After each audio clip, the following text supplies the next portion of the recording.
The spring social of 1875 was supposed to be Violet Ansley's night of triumph, the evening Gerald Whitman would finally propose.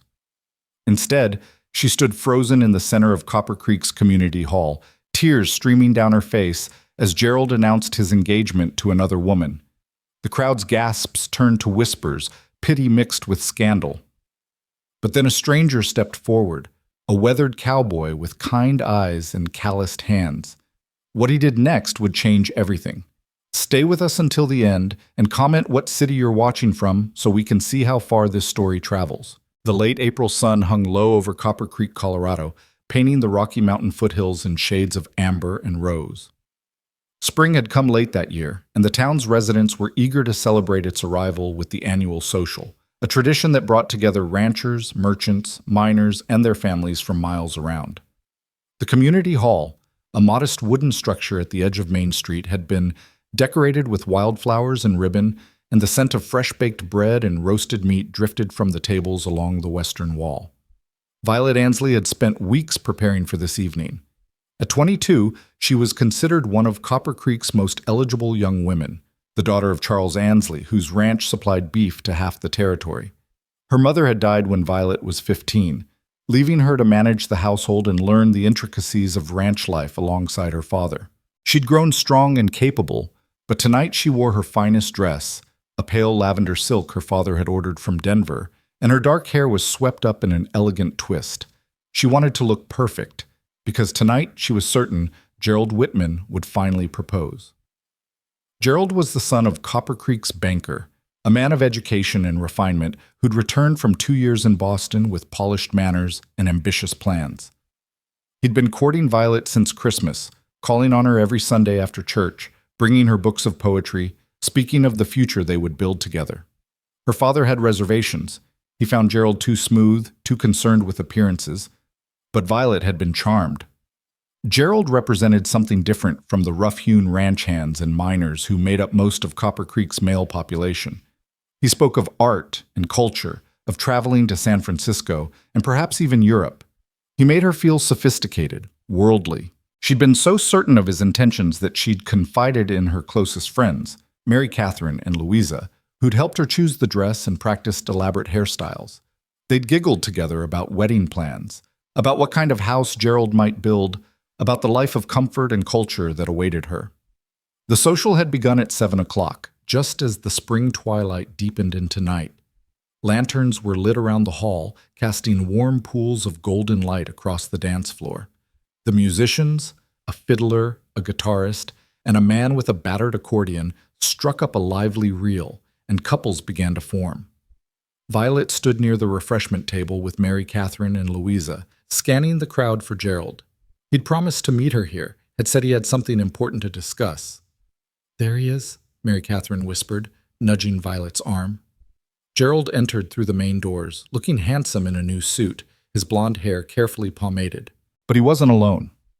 On his arm was a young woman Violet didn't recognize, petite and blonde, wearing an expensive-looking dress of deep blue silk with elaborate lace trim.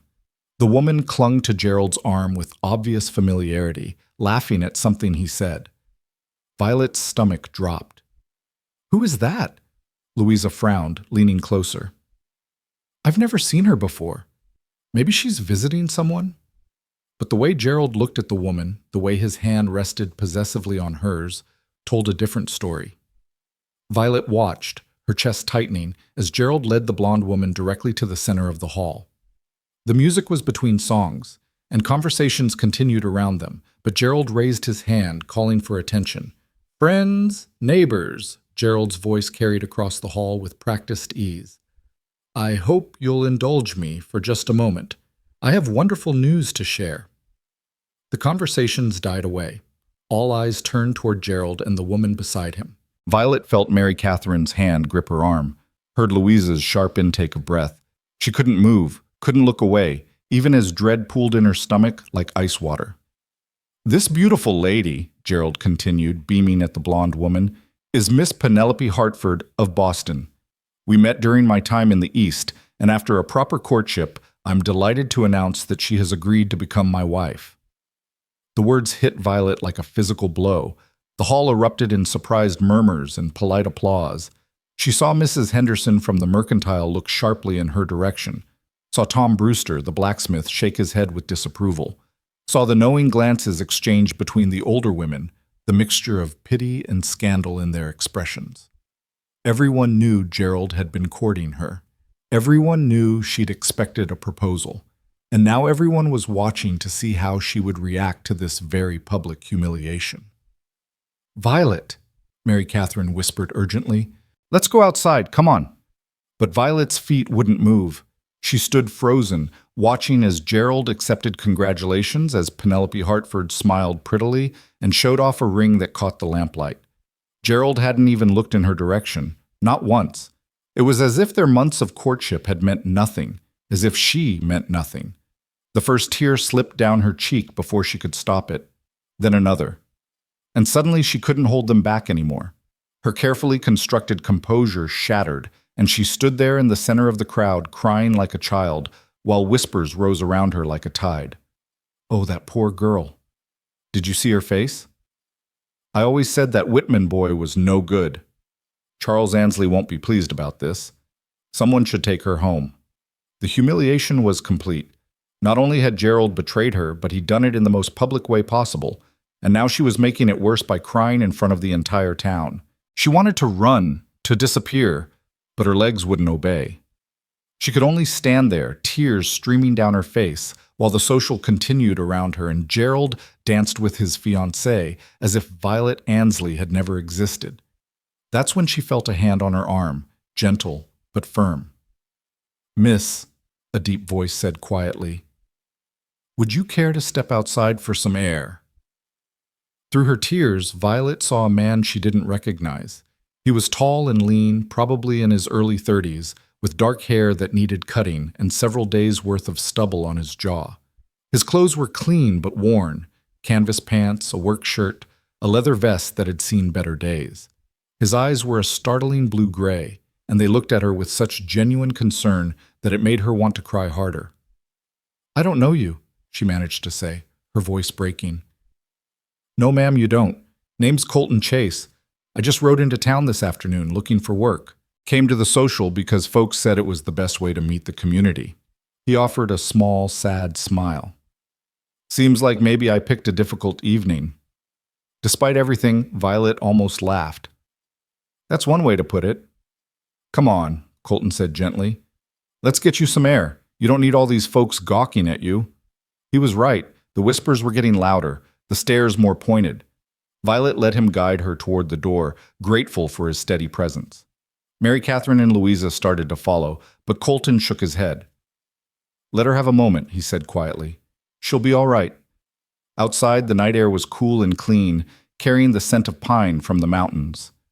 The sounds of the social, music, laughter, conversation, were muffled by the wooden walls. Violet walked a short distance from the building and then stopped, wrapping her arms around herself.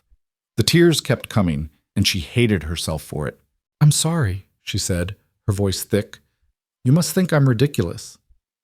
"I think," Colton said carefully, "that you just had your heart broken in front of half the town. I think you've got every right to cry about that." Violet looked at him properly for the first time. His face was weathered, lined by sun and wind and hard living. There were scars, a thin one through his left eyebrow, another along his jaw. But his eyes were kind, and he stood at a respectful distance, giving her space. "You saw what happened?" she asked. "Hard to miss. That fellow, Whitman, is it?" He made sure everyone saw. Colton's voice carried a note of disgust. "That wasn't an announcement. That was a performance, and a cruel one." "He was courting me," Violet said, the words spilling out before she could stop them. "For months. He said, he implied, I thought—" She broke off, unable to continue. "You thought he was going to propose to you," Colton finished gently. "And instead he showed up with another woman on his arm and announced their engagement. In front of everyone I know." Violet wiped at her eyes, knowing her careful makeup was ruined. "I must look like such a fool." "You look like someone who trusted the wrong person," Colton said. "That doesn't make you a fool. It makes him one. for not recognizing what he had. There was something in his voice, a sincerity that was completely different from Gerald's smooth compliments. Violet found herself actually looking at this stranger, this cowboy who'd appeared out of nowhere to help her. "Why did you do that?" she asked. "Come outside with me, I mean. You don't know me." Colton was quiet for a moment, his gaze distant. "I know what it's like to hurt," he said finally, "and I know what it's like to hurt alone with people watching. Nobody should have to go through that if there's someone around who can help." Before Violet could respond, the door to the hall opened and Gerald stepped out, Penelope still on his arm. He spotted Violet and Colton, and his expression shifted, surprise then irritation. "Violet," Gerald said, his tone patronizing, "I hope you're not making a scene. I know this might be unexpected, but surely you understand—" "I understand perfectly," Violet said, her voice stronger than she felt. "You led me to believe you were serious about courting me while you were actually engaged to someone else. You humiliated me in front of the entire town. I understand exactly what kind of man you are, Gerald." Gerald's face flushed. "Now see here. I never made you any promises." "You made me plenty of promises," Violet shot back. "You just never intended to keep them." Penelope tugged at Gerald's arm, looking uncomfortable. "Gerald, perhaps we should go back inside." "In a moment, darling." Gerald turned his attention to Colton, his eyes narrowing. "And who might you be?" "Just someone who knows better than to leave a lady in distress," Colton said evenly. There was no challenge in his voice, but no deference either. He simply stated a fact. "How noble," Gerald said with a sneer. "A drifter playing at being a gentleman. Violet, you can do better than this." Something flickered in Colton's eyes, something dangerous, but his voice remained calm. "Seems to me Miss Ansley could do better than both of us, but at least I'm honest about what I am." Gerald's jaw tightened. For a moment, Violet thought he might actually try to start a fight, but Penelope pulled at his arm again, more insistently this time, and after a long, tense moment, Gerald turned away. "Come, Penelope. Let's not waste any more time on this." He paused at the door, looking back at Violet with something like triumph in his eyes. "I hope you enjoy the rest of the social, Violet. I certainly will." When the door closed behind them, Violet felt her knees go weak. The brief surge of anger that had sustained her through the confrontation drained away, leaving her exhausted and shaking. "Steady," Colton said, moving to her side. "You want to sit down?" "I want to go home," Violet said. "But I can't. Not yet. If I leave now, if I run away, everyone will talk about it for weeks. They'll say I was too heartbroken to show my face. They'll say Gerald Whitman destroyed me. So what do you want to do?" Violet looked at the hall, at the warm light spilling from its windows, at the shapes of dancers moving past. She thought about Gerald inside, probably laughing with his fiancée, probably relieved that he'd been rid of her so easily. She thought about all those people inside, the ones who'd watched her cry, who were probably still talking about her. An idea formed, reckless, maybe foolish, but suddenly very appealing. "I want to go back inside," she said. "I want to walk in there with my head up. I want to dance. And I want everyone to see that Gerald Whitman didn't break me." Colton studied her face for a long moment. Then he smiled, a real smile that transformed his weathered features. "All right then, I'm not much of a dancer, but if you're willing to risk your toes, I'm willing to try." "You do that? Dance with me in there? After everything?" "Miss Ansley," Colton said, offering his arm. "It would be my honor." Violet took his arm, feeling the solid strength of it beneath her fingers. Together, they walked back to the hall. When they stepped through the door, conversations faltered and heads turned. Violet felt the weight of dozens of eyes on her, but this time she didn't cry. She lifted her chin and let Colton lead her onto the dance floor. The musicians were playing a waltz, a slower, more elegant dance than the reels and jigs that had filled most of the evening. Colton took Violet's hand in his other hand resting lightly on her waist, and they began to move. He'd said he wasn't much of a dancer, but that wasn't quite true. He was careful, maybe a bit stiff, but he knew the steps. He held her with a kind of old-fashioned courtesy, maintaining a proper distance, his movements sure and steady. And as they danced, Violet felt something shift inside her. Gerald had always danced with flash and style, spinning her elaborately, making sure everyone was watching. Dancing with him had felt like a performance, but dancing with Colton felt safe, real, like he was actually paying attention to her, not to the audience. "You're doing fine," Colton said quietly. "They're not talking about you crying anymore. Now they're just wondering who I am." "Are you always this honest?" Violet asked. "Usually gets me in trouble," Colton admitted, "but I found it's better than the alternative." Around them, other couples had returned to dancing, but Violet was aware of the glances, the whispers. Across the floor, she could see Gerald watching them, his expression dark. Penelope was trying to get his attention, but his eyes were fixed on Violet and Colton. "He's watching us," Violet murmured. "Let him watch," Colton said. "You're not dancing for him. You're dancing because you deserve to." The words settled into Violet's chest like a warm stone. She realized suddenly that she was actually enjoying herself, not in spite of the disaster with Gerald, but almost because of it. Because here, in the arms of a stranger who'd shown her more genuine kindness in 30 minutes than Gerald had shown in months, she felt like herself again. When the waltz ended, there was a smattering of applause. Colton stepped back, releasing her hand. "Thank you for the dance, Miss Ansley. You're a fine partner." "Thank you for saving me," Violet said softly. "Didn't save you," Colton replied. "You saved yourself. I just gave you an arm to lean on." Before Violet could respond, her father appeared at her elbow. Charles Ansley was a big man, weathered by years of ranch work, with iron gray hair and a beard that had once been dark. His expression was hard to read.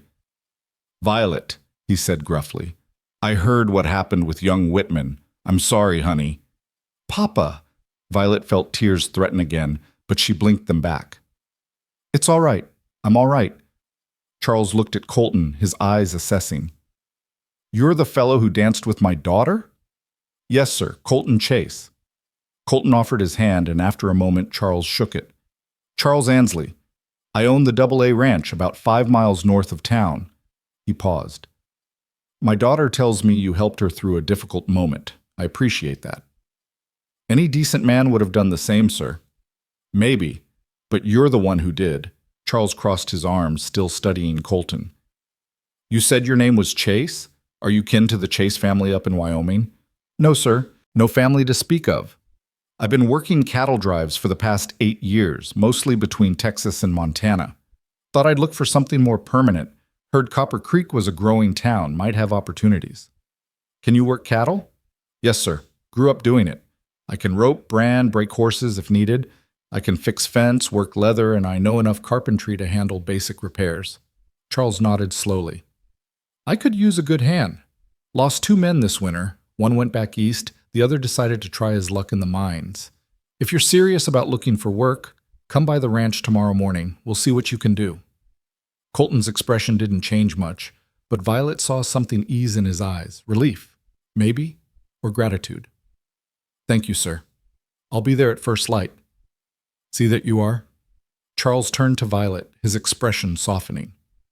"You ready to go home, honey?" Violet glanced around the hall. The social was still in full swing, but the evening had lost its appeal. She nodded. "Yes, Papa. I'll bring the wagon around." Charles looked at Colton once more. "Chase, if you need a place to stay tonight, we've got a spare bunk in the ranch house. No sense paying for a room if you're coming out in the morning anyway." "That's generous of you, sir." "It's practical. Come on, then." As they walked out into the night, Violet felt the tension of the evening finally starting to drain away. Her father went to fetch the wagon, leaving her and Colton standing in the cool darkness. "You don't have to come with us," Violet said. "I'm sure there are rooms in town." "Your father made a kind offer," Colton replied. "And I appreciate it. Besides, I want to see what the AA looks like. If I'm going to work there, might as well get familiar with it." "You sound confident Papa will hire you."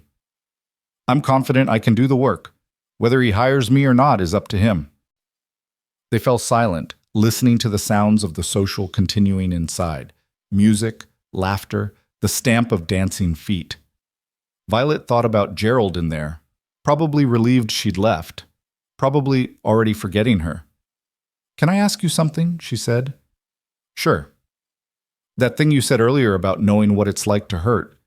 What did you mean?" Colton was quiet for so long that Violet thought he might not answer.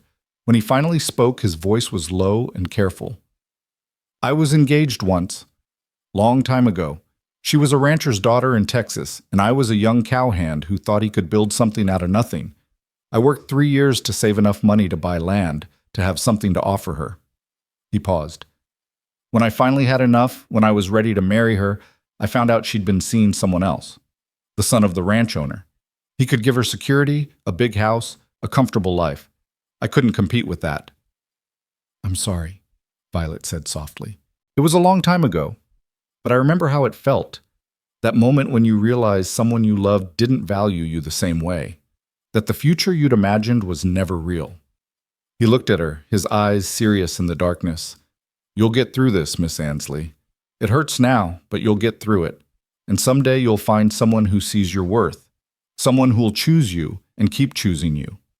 Before Violet could respond, her father returned with the wagon. The ride back to the ranch was quiet, with Charles handling the reins and Violet and Colton sitting in the back. The night was clear, stars brilliant in the mountain sky, and the air smelled of sage and pine. The Double-A ranch house was a sprawling structure of logs and stone, built to withstand harsh winters. There was a main house where Violet and her father lived, a bunkhouse for the ranch hands, a large barn, several corrals, and various outbuildings. Even in the darkness, lit only by starlight and the lanterns Charles carried, it was clear this was a successful operation. We've got about 3,000 head, Charles explained as they walked toward the house.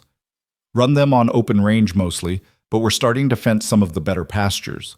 We supply beef to Denver, some to the mining camps. It's good work, but it's hard work. I'm not afraid of hard work, sir. We'll see. Charles led them into the house, a comfortable space with a large stone fireplace, sturdy furniture, and windows that looked out over the mountains. Violet, show Mr. Chase to the spare room. I'll bank the fire. The spare room was small but clean, with a narrow bed, a chair, and a washstand. Violet lit the lamp on the bedside table and turned to Colton. Thank you, she said, for tonight, for everything. You already thanked me. I know, but I mean it. You didn't have to help me. You didn't have to dance with me. You didn't have to make me feel like I was worth something when I felt like nothing at all. Colton looked at her for a long moment, his expression unreadable. You are worth something, Miss Ansley. Don't let one fool convince you otherwise. After she'd said goodnight and closed the door, Violet went to her own room and sat on her bed, still wearing the lavender dress that was supposed to have been perfect for a proposal. She thought about Gerald, about the months she'd wasted imagining a future with him. She thought about the humiliation of tonight, the tears, the whispers. But mostly, she thought about Colton Chase, a stranger who'd stepped forward when no one else had, who'd offered comfort without expecting anything in return, who'd danced with her not to make a point, but simply because she'd needed someone to be kind. Tomorrow he would probably get the job. He'd become another ranch hand, someone she'd see occasionally around the property. Their paths might cross now and then, but tonight would fade into memory, an odd, painful, strangely tender moment that meant nothing in the larger scope of their lives. At least, that's what Violet thought as she finally changed into her nightgown and climbed into bed. She had no way of knowing that the cowboy sleeping in the spare room would become so much more than just another hired hand, that his quiet strength and steady presence would change everything about her life. But that knowledge would come later. For now, she was just a girl who'd cried at a social, who'd been rescued by a stranger, and who'd found the courage to walk back into that hall and dance. It was enough. It had to be enough. As sleep finally claimed her, Violet's last conscious thought was of Colton's words. Someday you'll find someone who sees your worth, someone who will choose you and keep choosing you. She didn't yet realize she'd already met him. Dawn broke over the Double-A ranch with the kind of crystalline clarity that only came in the high country spring. Violet woke to sunlight streaming through her window and the sound of her father's voice in the yard below, already giving instructions to the hands. For a moment, still caught in that hazy space between sleep and waking, she forgot about the previous night. Then memory crashed back. Gerald's announcement, her tears, the stranger who'd danced with her. She sat up quickly, her heart racing. Colton Chase. He was here, somewhere in the house, and her father was going to test him this morning. She dressed hurriedly in her work clothes, a simple cotton dress, sturdy boots, her hair braided and pinned, and headed downstairs. The kitchen smelled of coffee and frying bacon. Their housekeeper, Mrs. Chen, a Chinese woman whose husband had died in the mines 5 years ago, stood at the stove. She looked up as Violet entered, her weathered face creasing with concern. "You eat," she said firmly, pointing to the table where a plate was already set. "Your papa say you had bad night." "I'm fine, Mrs. Chen." Violet poured herself coffee, the familiar ritual steadying her nerves. "Is Mr. Chase already outside?" "He up before sun. Help your papa with morning feed without being asked." Mrs. Chen cracked eggs into the skillet with practiced efficiency. "Good worker, that one. Quiet. Respectful." Violet carried her coffee to the window. In the corral nearest the barn, she could see Colton working with one of the young horses, a buckskin gelding that had been giving the other hands trouble. Her father stood at the fence watching, along with Jack Morgan and Tom Reeves, the two remaining full-time hands. Even from this distance, Violet could tell something was different about the way Colton moved. Patient, confident, with none of the rough force some men used when breaking horses. She ate quickly, barely tasting Mrs. Chen's excellent breakfast, then grabbed her work apron and headed outside. There were chickens to feed, the kitchen garden to tend, a dozen small tasks that made up her morning routine, but she found herself drifting toward the corral, drawn by curiosity. "Easy now," Colton was saying, his voice low and steady. The buckskin snorted, ears flicking nervously, but didn't bolt. "Nobody's going to hurt you. Just getting to know each other, that's all." "That horse threw Jimmy Peterson twice last week," Jack Morgan called out. He was a wiry man in his 40s, sun-weathered and skeptical of newcomers. "Nearly broke his arm the second time." "That's because Jimmy tried to force him," Colton replied, not taking his eyes off the horse. "You can't force trust. You have to earn it." Charles grunted, a sound that might have been approval. "How long you figure it'll take?" "However long it takes, sir. Might be an hour, might be a week. Depends on the horse." Colton took a slow step forward, hand extended, palm down. The buckskin whinnied and backed up, but Colton didn't chase. He just stood there, waiting, until the horse's curiosity overcame its fear and it stretched its neck forward to sniff his hand. Violet watched, transfixed. There was something almost meditative about the way Colton worked, a patience she'd rarely seen in the rough-and-tumble world of ranch hands. Most of the men she knew approached horses like they approached everything else, with bravado and force. But Colton seemed to understand that true strength sometimes meant holding back, giving space, letting the other creature come to you. "Morning, Miss Ansley," Tom Reeves said, touching his hat brim. He was younger than Jack, maybe 25, with red hair and an easy smile. "How you feeling after last night?" "I'm fine, Tom." Violet kept her voice light, though the question stung. Of course, everyone would know what had happened. By now, the story of Gerald's betrayal had probably spread through half the county. "Thank you for asking." "That Whitman fellow's a damn fool, if you'll pardon my language. Anyone with eyes could see you were too good for him." Before Violet could respond, Colton spoke up from inside the corral. "Mr. Ansley, would you mind if I tried something? I'd like to see how this gelding responds to weight." "Go ahead," Charles said. What followed was a masterclass in horsemanship. Colton spent another 20 minutes working with the buckskin, gradually introducing the saddle, letting the horse investigate it, rewarding calm behavior with pats and soft words. When he finally swung up into the saddle, the buckskin tensed but didn't buck. Instead, after a moment of stillness, it began to walk in a circle, responding to Colton's gentle guidance. "Well, I'll be damned," Jack muttered. Charles's expression remained neutral, but Violet saw the approval in her father's eyes. "All right, Chase, turn him out and come up to the house. We need to talk terms." Over coffee at the kitchen table, Charles laid out the job. "I can offer you $40 a month plus room and board. You'll bunk with Jack and Tom in the bunkhouse. Work starts at dawn, ends when the work's done. Sunday morning's off for church if you want it, but there's always chores that need doing. We drive cattle to Denver twice a year, which means weeks on the trail. Can you handle that?" "Yes, sir," Colton said without hesitation. "I don't tolerate drinking on the job, fighting, or any kind of trouble. I run a clean operation here. You have a problem with anyone, you come to me. Understood?" "Understood." "One more thing. Charles leaned back in his chair, his gaze sharp. My daughter lives in this house. She's all the family I've got since my wife passed. I expect my men to treat her with respect. That means no inappropriate behavior, no unwanted attention, and absolutely no gossip about her personal business. Are we clear? Crystal clear, sir. Colton met Charles's eyes steadily. I would never disrespect Miss Ansley or your household. You have my word on that. Something passed between the two men, an understanding perhaps, or a test successfully passed. Charles nodded. All right then, you're hired. Jack will show you to your bunk and get you set up with gear. We're moving cattle to the upper pasture today, so you'll get a chance to show me what you can really do. As Colton stood to leave, Violet caught his eye. He gave her a small nod, nothing more, but she felt oddly reassured by his presence. After he'd gone, Charles turned to his daughter. You all right with this, honey? Him being here? Why wouldn't I be?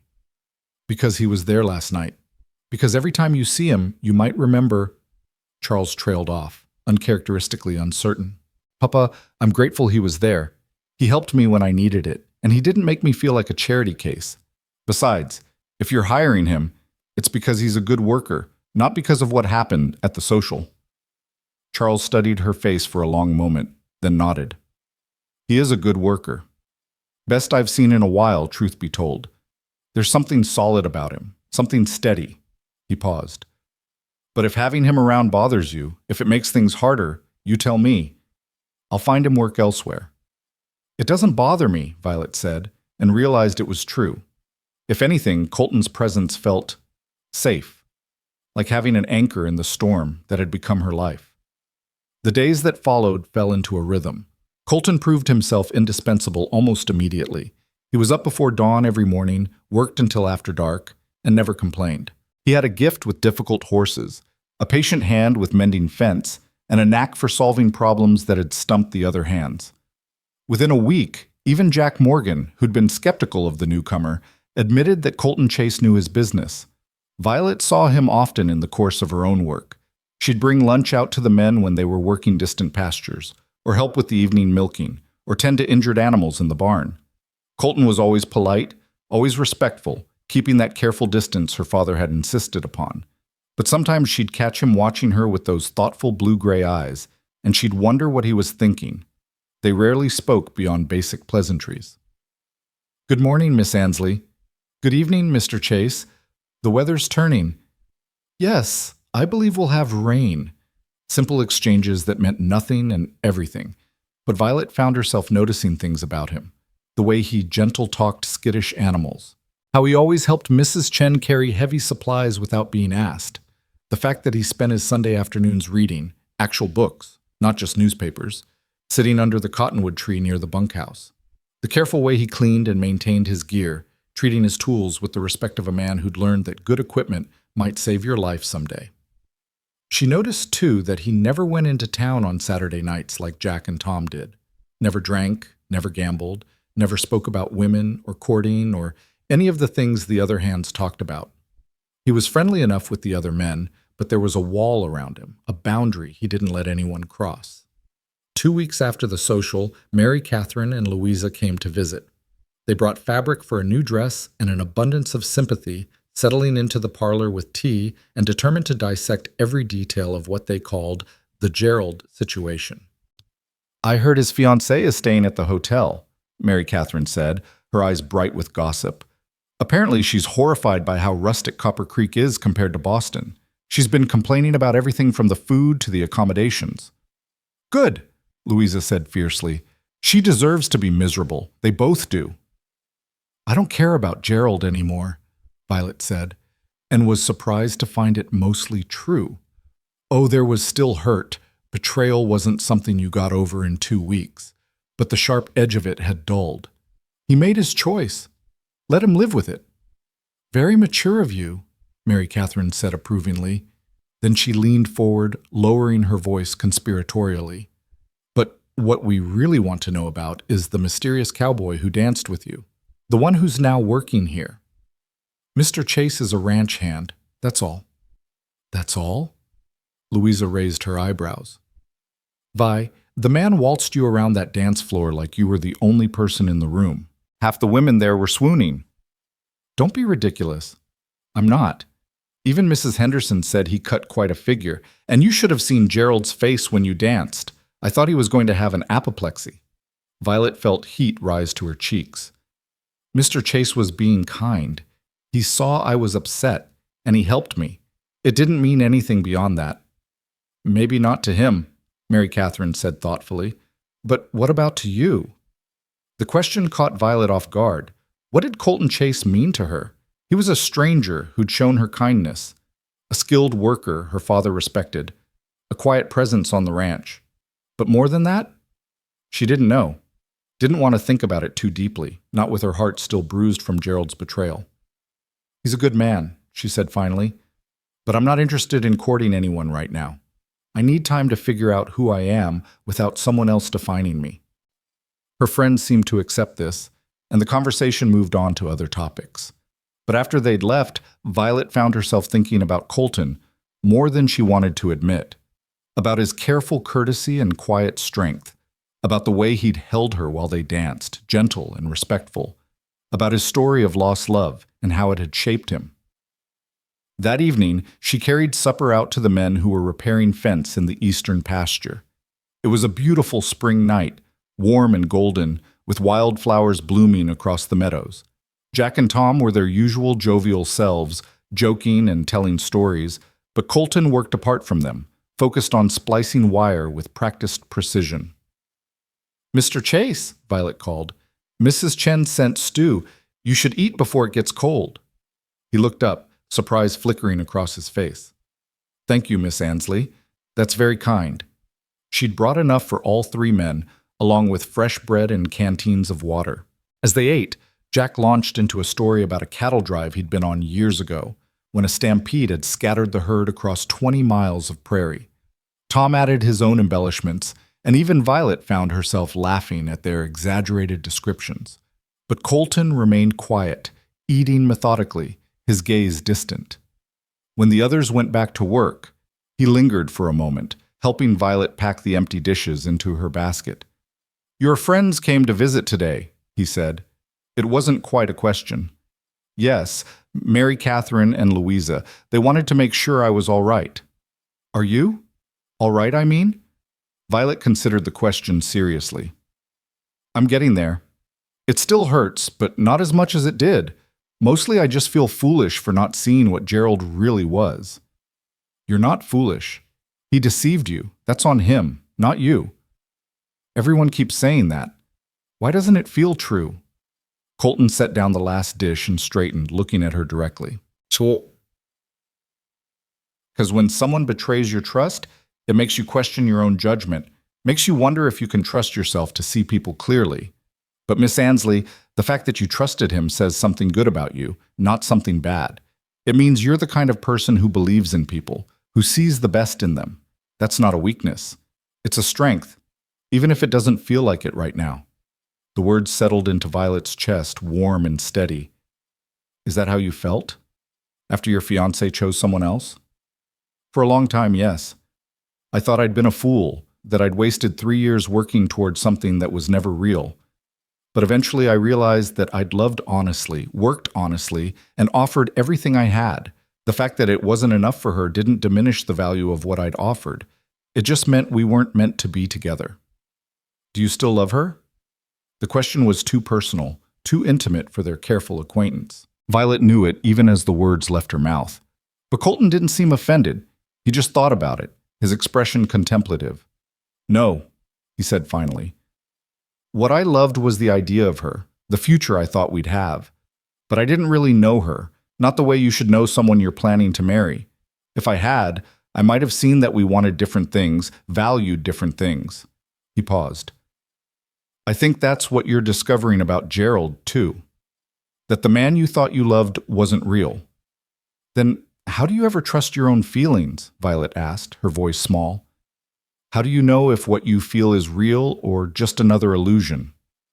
"I don't know that you ever know for certain. But I think real love, the lasting kind, it's built on honesty, on seeing someone clearly, all their flaws and strengths, and choosing them anyway. It's built on respect and partnership, not just romance and pretty words. He picked up the basket and handed it to her, careful not to let their fingers touch. When you find that, Miss Ansley, you'll know, because it'll feel different than what you had with Gerald. It'll feel solid, like bedrock instead of sand. Before Violet could respond, Jack called out that they needed Colton's help with a stubborn post. The moment broke, and Colton gave her a brief nod before heading back to work. Violet walked back to the house slowly, his words echoing in her mind. That night, lying in bed and listening to the spring peepers singing in the creek, she thought about honesty and bedrock and partnerships. She thought about Gerald's smooth compliments and elaborate courtship, how it had all been performance with no substance beneath. And she thought about Colton Chase, who spoke plainly and worked hard and seemed utterly incapable of pretense. She was still thinking about him when sleep finally came. The following Saturday, Violet went into town with Mrs. Chen to buy supplies. It was unavoidable. The ranch needed things, and she couldn't hide forever. She held her head high as she walked down Main Street, bracing herself for stares and whispers.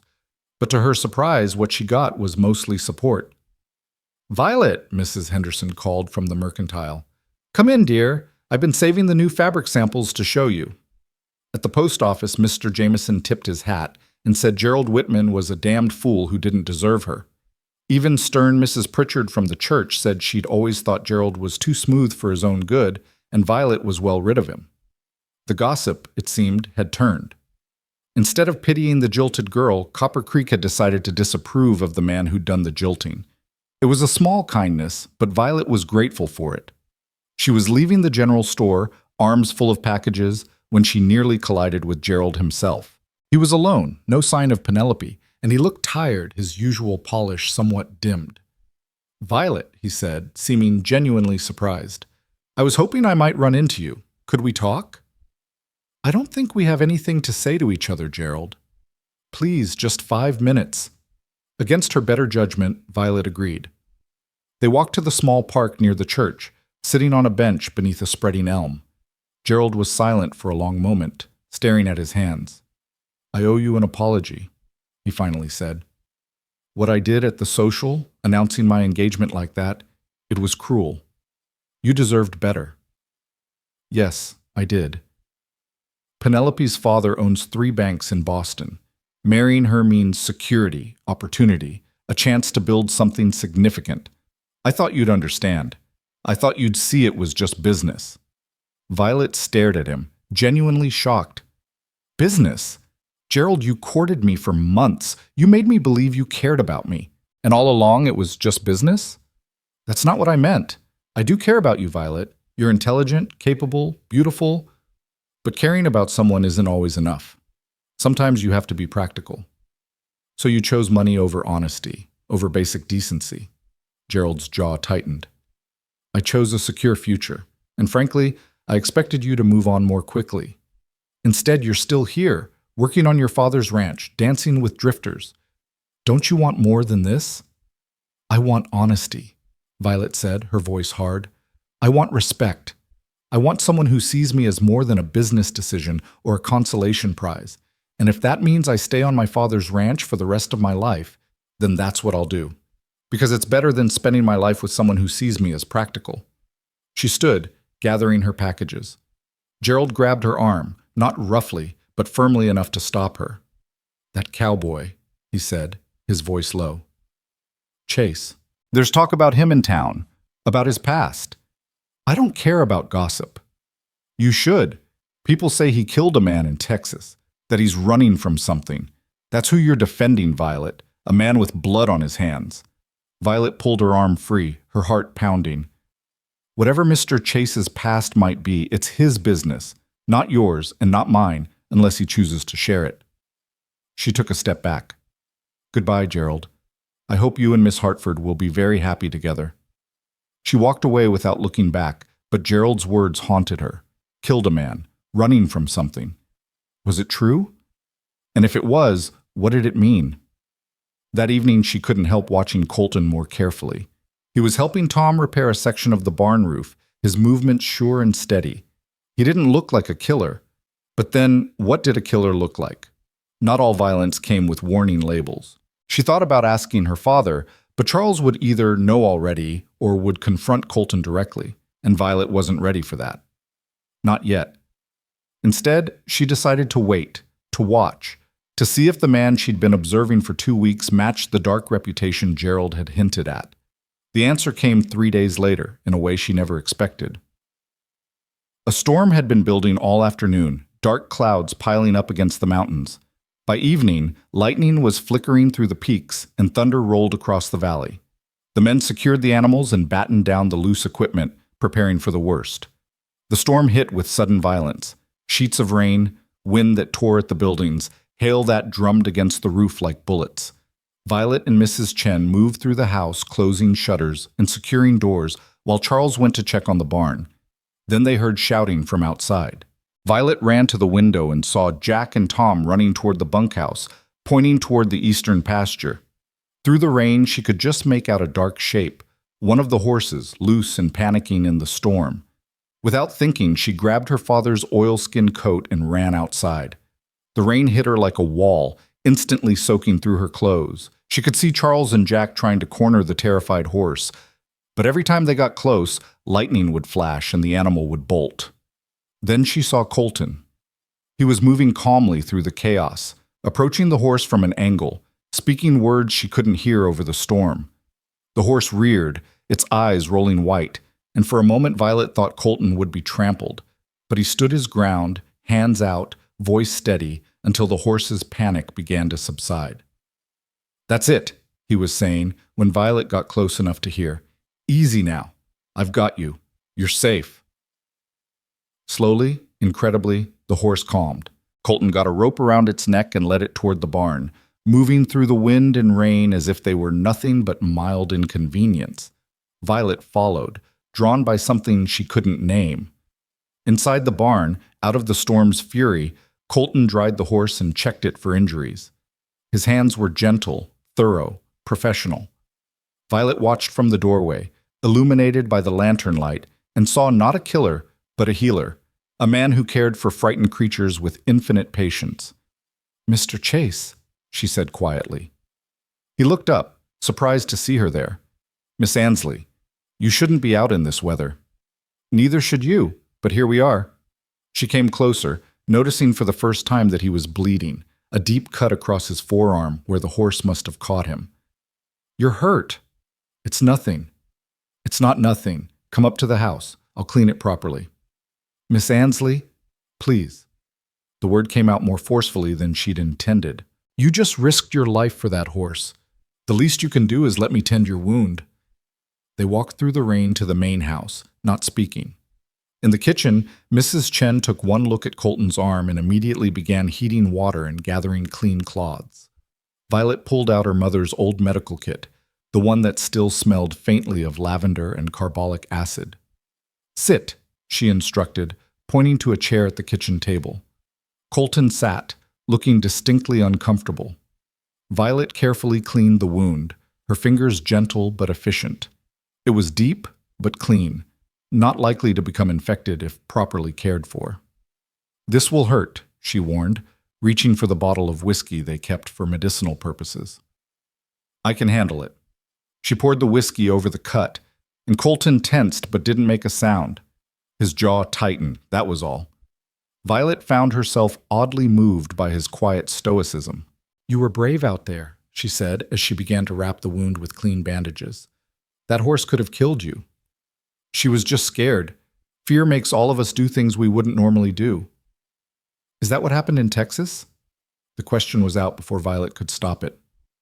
When the thing Gerald mentioned happened," Colton went very still.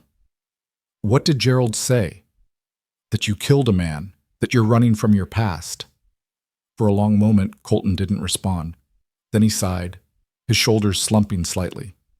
"I suppose I should have known the story would follow me. It always does." "Is it true?" "Yes." He looked up at her, his eyes clear and direct. "I killed a man in Texas. But it wasn't murder, Miss Ansley. It was self-defense."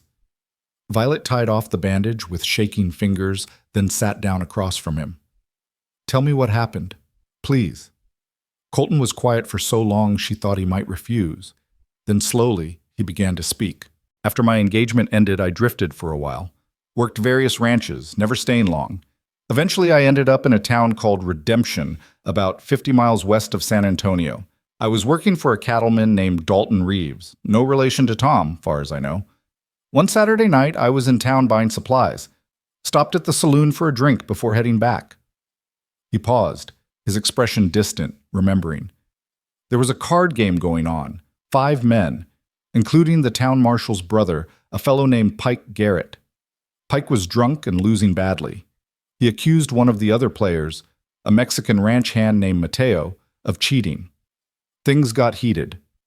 Pike pulled a gun. Violet's breath caught. Mateo wasn't armed. Pike was going to shoot him dead over a card game and a bruised ego, so I stepped in, tried to talk Pike down, get him to put the gun away, but he was too drunk, too angry. He turned the gun on me instead. Colton's voice was flat, carefully controlled. I drew faster. My bullet hit him in the chest. He died before the doctor could arrive. But it was self-defense, Violet said. Surely people saw. They saw. The marshal knew it was justified. So did everyone else in that saloon. But Pike Garrett had family, brothers, cousins, all of them meaner than rattlesnakes. They swore they'd kill me for what I'd done, justified or not. The marshal suggested I might want to leave town before things got ugly. He met Violet's eyes. So I did. I've been moving ever since, working where I can, trying to stay ahead of anyone who might want revenge for a killing that wasn't murder. That's why you came to Colorado. That's why I came to Copper Creek. It's far enough from Texas that I hoped the story wouldn't follow, but stories always do, especially the dark ones. He stood, flexing his bandaged arm. Thank you for tending this, Miss Ansley, and thank you for listening. I understand if you want your father to let me go. I won't hold it against you. Why would I want that? Because I'm exactly what Gerald said. A man with blood on his hands. A drifter with a violent past. Not the kind of person respectable folk want around their daughters. Violet stood too, her chin lifting. You saved a man's life, Mr. Chase. You protected someone who couldn't protect himself, and you paid the price for it. That doesn't make you dangerous. It makes you decent. You're very kind, but I'm not being kind. I'm being honest. She moved closer, looking up at him. In the 2 weeks you've been here, I've watched you gentle, difficult horses, help Mrs. Chen without being asked, work harder than anyone else, and risk your life in a storm to save a frightened animal. Those are the actions of a good man, not a killer. Whatever happened in Texas, you did what you had to do. And anyone who can't see that isn't worth worrying about. Something shifted in Colton's expression. Surprise, gratitude, and something deeper that Violet couldn't quite name. Thank you, he said quietly. That means more than you know. Will you tell my father? About Texas? I should. He deserves to know who he's hired. Then we'll tell him together, Violet said. Tomorrow, after breakfast. And I'll make sure he understands what really happened. That night, as the storm raged outside and rain drummed against the windows, Violet lay awake thinking about Colton Chase, about his quiet strength and painful honesty, about the way he'd saved a man in Texas and paid for that kindness with exile, about how he'd saved her too, in a different way, on a night when her world had collapsed. She thought about Gerald's smooth lies and careful manipulations, and about Colton's rough truth and simple decency. She thought about bedrock and sand, about substance and performance. And somewhere in the darkness, listening to the storm, Violet Ansley realized that her feelings had shifted, that the cowboy who danced with her at the social had become something more than just a hired hand or a kind stranger. He'd become someone she respected, someone she admired, someone whose presence made her feel safe and seen in ways she'd never felt with Gerald. It wasn't love. Not yet, perhaps not ever. She was still too hurt, too wary to think about love. But it was something, the beginning of something. A seed planted in rich soil, waiting to see if it would grow. In the bunkhouse across the yard, Colton lay awake too, staring at the ceiling and thinking about Violet's words. You did what you had to do. No one had said that to him before. No one had looked past the killing to see the man behind it, the choice that wasn't really a choice at all. He told himself he was just passing through Copper Creek, that he'd work here a season or two and then move on before his past caught up with him. But now, wrapped in clean bandages that smelled faintly of lavender, with rain drumming on the roof and wind howling around the eaves, Colton found himself hoping he could stay. Not because of the job, though it was good work. Not because of the pay, though it was fair, but because of the woman in the main house, the one who'd looked at his darkest moment and seen not a killer but a protector. The one whose tears he'd dried at a social, whose respect he'd earned through honesty, whose trust he'd been given despite everything. Tomorrow he'd tell her father the truth and face whatever consequences came. He owed Charles Ansley that much. But tonight, just for tonight, Colton let himself imagine staying. Let himself imagine building something here, putting down roots, becoming part of a community instead of just passing through. Let himself imagine, though he barely dared admit it, what it might be like to earn not just Violet's respect but her affection, her trust, maybe, someday, her love. The storm raged on, but inside the buildings of the AA ranch, in two separate rooms, two people lay awake thinking about honesty and trust and the fragile beginning of something that might, given time and patience and care, grow into something neither of them expected but both of them needed. Outside, the rain washed the world clean, preparing the ground for whatever would grow in the spring. Morning came soft and clean, the storm having passed in the night. Violet woke early, her stomach tight with anticipation. Today they would tell her father about Texas, about Pike Garrett, about the violence that had driven Colton west. She dressed carefully, braided her hair, and went downstairs to find Mrs. Chen already preparing breakfast. "Big day," Mrs. Chen said, glancing at Violet's face. The housekeeper had an uncanny ability to read people, to sense when something important was about to happen. "Yes," Violet admitted. "I think it might be." Charles came in from the morning chores, shaking water from his hat. The world outside sparkled with rain-washed clarity, every surface gleaming. "Storm did some damage to the east fence," he announced. "We'll need to ride out after breakfast and assess it." He paused, noticing Violet's expression. "Something on your mind, honey?" "Papa, I need to talk to you. Mr. Chase and I both do. It's important." Charles's eyebrows rose, but he simply nodded. "All right, after we eat." Colton arrived a few minutes later, his bandaged arm visible beneath his rolled-up sleeve. He'd clearly been working already despite the injury, his boots muddy from the wet ground. When his eyes met Violet's across the kitchen, she saw determination there, and something else, gratitude, perhaps, that he wouldn't have to face this alone. They ate in relative silence, the weight of the coming conversation hanging over them. When Mrs. Chen cleared the plates, Charles poured himself another cup of coffee and settled back in his chair. "All right," he said. "What's this about?" Violet looked at Colton, who took a deep breath and began. He told the story exactly as he'd told Violet, plainly, without embellishment or excuse. Pike Garrett's drunken rage, Mateo's danger, the split-second choice that had ended in death. Charles listened without interrupting, his weathered face unreadable. When Colton finished, silence filled the kitchen. Violet's heart pounded as she watched her father trying to gauge his reaction. Finally, Charles spoke. "You could have kept this quiet. Could have let me find out some other way, or never told me at all." "I could have," Colton agreed. "But you deserve to know who's working for you.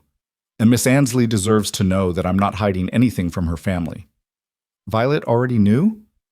"I told her last night after she tended my arm. She was the one who said we should tell you together." Charles looked at his daughter, something like approval in his eyes. Then he turned back to Colton. "This man you killed, was he armed when you shot him?" "Yes, sir. He had his gun drawn and aimed at me." "And the marshal cleared you of any wrongdoing?" "He did. Said it was clear self-defense, but Pike's family didn't see it that way. They wanted blood for blood regardless of the circumstances." "So you ran." "I left before things could get worse, before anyone else got hurt." Charles was quiet for another long moment, turning his coffee cup in his hands.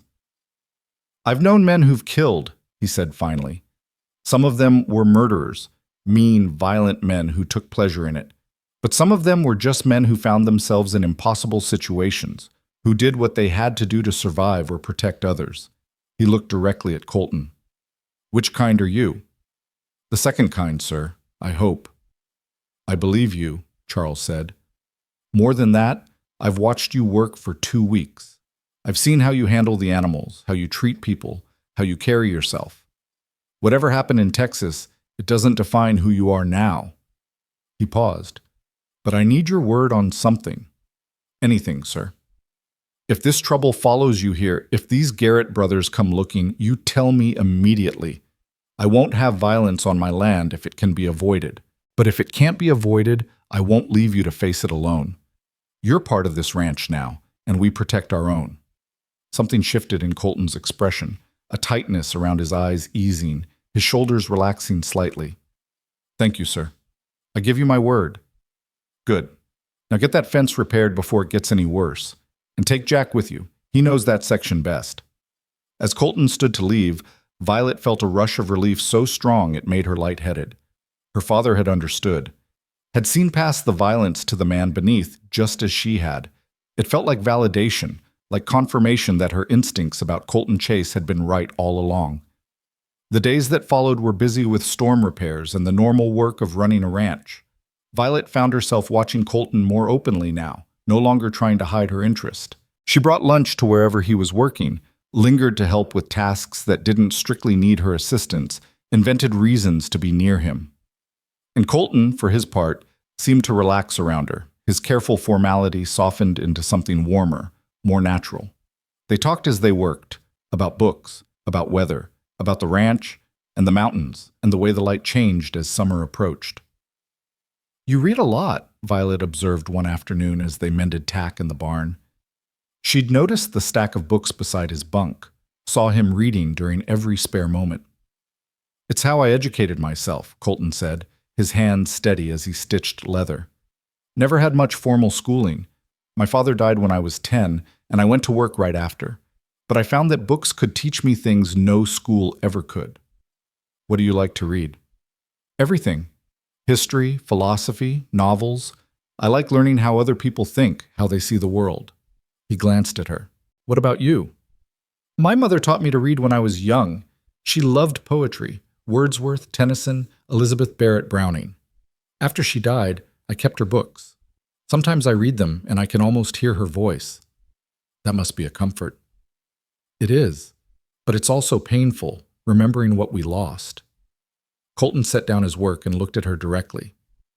Loss is always painful, but I think the love that causes the pain is worth it. Better to have loved and lost than never to have loved at all, as the saying goes. Do you really believe that? Violet asked softly. After what happened with your fiancé? I do. Because even though it ended badly, those 3 years taught me what I wanted in life. They taught me about work and dedication and building toward something. Those lessons stayed with me even after she left. The pain faded, but the growth remained. Violet thought about Gerald, about the months of courtship that had ended in humiliation. Was there growth in that pain? Had she learned something valuable, or had it just been wasted time? I'm still trying to find the lesson in what happened with Gerald, she admitted. Mostly I just feel foolish. The lesson, Colton said carefully, is that you're strong enough to survive betrayal. That you can cry in front of a whole town and still walk back in with your head up. That's not foolishness, Miss Ansley. That's courage. Before Violet could respond, Tom came running into the barn, his face flushed with exertion and alarm. Fire! He shouted. There's a fire in the foothills, west of the Brennan place. It's spreading fast with this dry wind. They're calling all hands to fight it. The peaceful afternoon shattered. Charles appeared from the house, already shouting orders.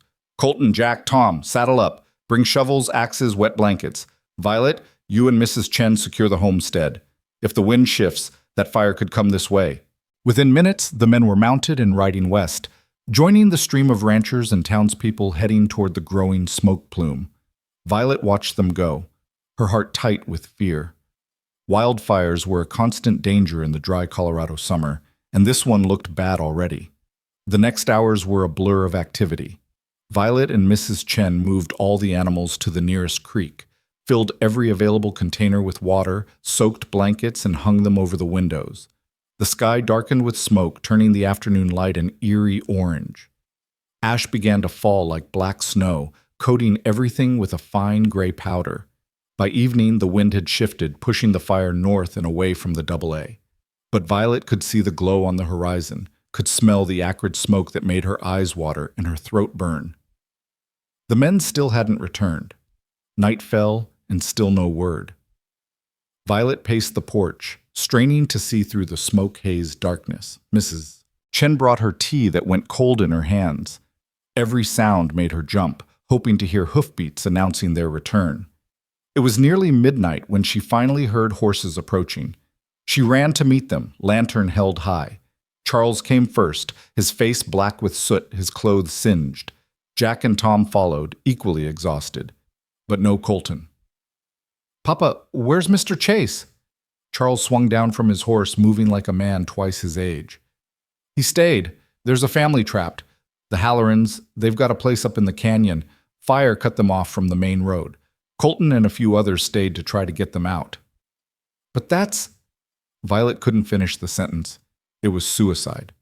The fire was massive, uncontrollable. Anyone who stayed faced almost certain death. "I know," Charles said grimly, "but there's a child. A little girl, maybe 5 years old. Colton wouldn't leave them." Of course he wouldn't. Violet thought of Pike Garrett, of Colton stepping between a gun and an unarmed man. Of course he would risk his life for strangers. That was who he was. Someone who couldn't walk away when others needed help, regardless of the cost to himself. The night stretched endlessly.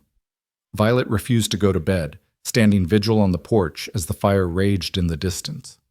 Charles sat beside her, too worried to sleep. They didn't speak much. There was nothing to say that would make the waiting easier. Dawn came gray and smoke-choked. The fire still burned, though the wind had died down, and still no sign of Colton. "I should ride out," Charles said, standing stiffly. "See if there's news. I'm coming with you." "Violet?" "I'm coming, Papa." They rode toward the fire line, joining the exhausted men and women who'd been fighting all night. The devastation was staggering. Hundreds of acres burned black, trees reduced to skeletal fingers of charcoal, the earth scorched and lifeless. They found the fire boss, a grizzled rancher named Ed Brennan, coordinating the remaining efforts. "The Hallorans?" Charles asked without preamble. Ed's face was grim. "Got them out about an hour ago. Chase and 2 others, Mike Sullivan and young Billy Wright. They created a fire break, then led the family through when the flames died back enough. Damn miracle, if you ask me." "Where are they now?" "Sullivan and Wright are over at the medical tent. Some burns, but nothing life-threatening. Chase—" Ed paused, his expression complicated. "He went back in, said he heard someone calling for help. We tried to stop him, but he was already moving before anyone could grab him." Violet's world tilted. "He went back in? Into the fire?" "There's a child," Ed said. "A little boy from one of the mining families got separated from his parents in the evacuation. Chase heard him crying and just went. That was 20 minutes ago." 20 minutes. 20 minutes in a raging wildfire. No one could survive that. Violet felt her legs go weak, felt her father's hand grip her arm to steady her. "Where?" Charles demanded. "Where did he go in?" Ed pointed to a section of forest still burning, flames leaping 50 feet into the air, near the old mining road. "But Charles, I can't let you go after him. We've already lost—" He didn't finish the sentence, but Violet heard it anyway. "We've already lost him." "No," she whispered. Then louder, "No, he can't be—" A shout went up from the fire line. Men were pointing, running toward the edge of the burn zone. Through the smoke, a figure emerged, tall, moving slowly, carrying something in his arms. Colton. Violet ran before she knew she was moving, her father close behind. Colton staggered as he cleared the fire line, and 2 men rushed forward to support him. In his arms was a small boy, maybe 7 years old, unconscious but alive. "Get the doctor!" someone shouted. Colton lowered the boy carefully to the ground, then collapsed beside him. His clothes were burned through in places. His face was black with soot and blood, and his hands, God, his hands were raw and blistered, the bandage from the horse wound burned away. But he was alive. The doctor rushed over, checking the boy first. After a tense moment, he nodded. He's alive. Smoke inhalation, but he'll recover. Then he turned to Colton. Let me see those hands. The boy first, Colton rasped, his voice barely audible. The boy's stable. Let me see your hands. Violet knelt beside Colton as the doctor began examining his injuries. There were burns along his arms and back where embers had landed, a deep gash on his forehead where something had struck him, and his hands were badly burned from moving burning debris. But he was alive. Impossibly, miraculously alive. You fool, she said, tears streaming down her face. You absolute fool! Colton managed a weak smile. Found him, under a fallen tree. Couldn't leave him. You could have died. But I didn't. He winced as the doctor probed a particularly bad burn. Is the Halloran girl all right? She's fine. They're all fine because of you. Not just me, Sullivan and Wright were smart enough not to go back into a burning forest, Violet said fiercely. What were you thinking? I was thinking about a little boy who was probably terrified and hurt. I was thinking I couldn't live with myself if I didn't try to help him. Colton looked at her directly, his eyes clear despite the pain he must be feeling. I'd do it again, Miss Ansley, even knowing the cost. The doctor finished his initial examination and stood. We need to get him back to town, get these burns properly treated. He's lucky. Could have been much worse, but those hands are going to need careful tending for the next few weeks. Take him to our place, Charles said. We've got room, and Violet knows nursing. He can recover at the AA. Papa, are you sure? Violet asked, though her heart leaped at the suggestion. He risked his life for strangers. The least we can do is make sure he heals properly. Charles looked down at Colton with something like respect. Besides, I told him we protect our own. Time to prove it. They transported Colton back to the ranch in a wagon, cushioned with blankets but still jostling over the rough roads. Every bump made him tense with pain, though he never cried out. Violet rode beside him, one hand resting on his shoulder, offering what comfort she could. At the house, they settled him in the spare room, the same room he'd slept in that first night after the social. Mrs. Chen immediately took charge, boiling water, preparing poultices, gathering clean bandages. The doctor stayed for several hours, cleaning and dressing the burns, checking for signs of infection, leaving careful instructions. He'll need round-the-clock care for the next few days, the doctor said as he prepared to leave. Those hands especially, the burns go deep. He won't be able to do much for himself. I'll take care of him, Violet said. Her father raised an eyebrow but didn't object. I'll check the stock, he said. You call if you need anything. And so began the longest and strangest week of Violet's life. Colton, always so self-sufficient and strong, was reduced to helplessness by his injuries. His hands were wrapped in thick bandages that made it impossible for him to hold things, eat, or tend to himself. Violet became his hands, feeding him broth and bread, helping him drink water, changing his bandages twice daily as the doctor had instructed. At first, Colton was deeply uncomfortable with the situation. This isn't proper, he protested when Violet brought his breakfast the first morning. You shouldn't have to do this. Mrs. Chen has enough to manage with the house and cooking. Papa needs to run the ranch with 2 men short. That leaves me. Violet sat beside the bed and lifted a spoonful of broth. Now stop being stubborn and eat. I can feed myself. With what? Your elbows. She gestured to his bandaged hands. You can barely grip a cup, so either I feed you or you starve. Your choice. Colton sighed but accepted the spoonful. This is humiliating. You saved 2 children from a fire. I hardly think accepting help while you heal from doing something heroic is humiliating. I'm not a hero. The Hallorans might disagree. And that little boy's parents, and everyone else whose homes you helped save. Violet offered another spoonful. You need to accept the fact that you did something remarkable, Mr. Chase, and that people are grateful. Over the days that followed, a strange intimacy developed between them.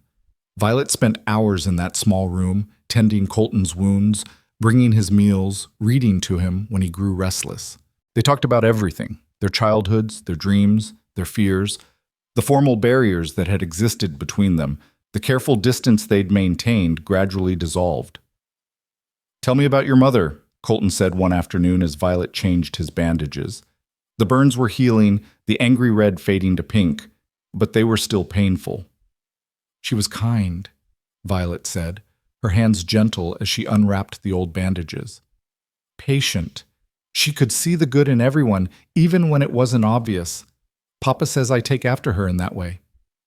Is that why you gave Gerald a chance? Maybe. Or maybe I was just naive. Violet cleaned the burns carefully, noting with satisfaction that there was no sign of infection. She would have liked you, I think. Why do you say that? Because you're genuine. She valued authenticity above almost everything else. She used to say that a person's true character showed in how they treated those who couldn't do anything for them. Violet began wrapping fresh bandages. You went into a fire for a child who'd never be able to repay you. That would have impressed her. I didn't do it for recognition. I know, that's what makes it impressive. Colton was quiet as she finished bandaging his hands. Then, softly, he said, Your mother sounds like she was a remarkable woman. She was. I miss her every day. I'm sure she'd be proud of the woman you've become. The words were simple, but they hit Violet with unexpected force. Tears sprang to her eyes before she could stop them. How can you know that? Because you're strong and kind and brave. Because you see the good in people even when they've given you reason not to. Because you're helping me when you could have walked away, when plenty of people would have. Colton looked at her with those clear blue-gray eyes. Any mother would be proud of that. Violet had to look away, overwhelmed by the sincerity in his voice. You should rest, she managed. The doctor said sleep is important for healing. As she started to leave, Colton said, Miss Ansley? Yes? Thank you. Not just for the nursing, for everything. For believing in me when others didn't. For seeing past the violence in my past to who I am now. He trailed off, seeming to search for words. For making me feel like I belong somewhere. Violet's throat tightened. You do belong here, Mr. Chase. I hope you'll stay. That night, lying in her own bed, Violet acknowledged what she'd been trying to deny for weeks.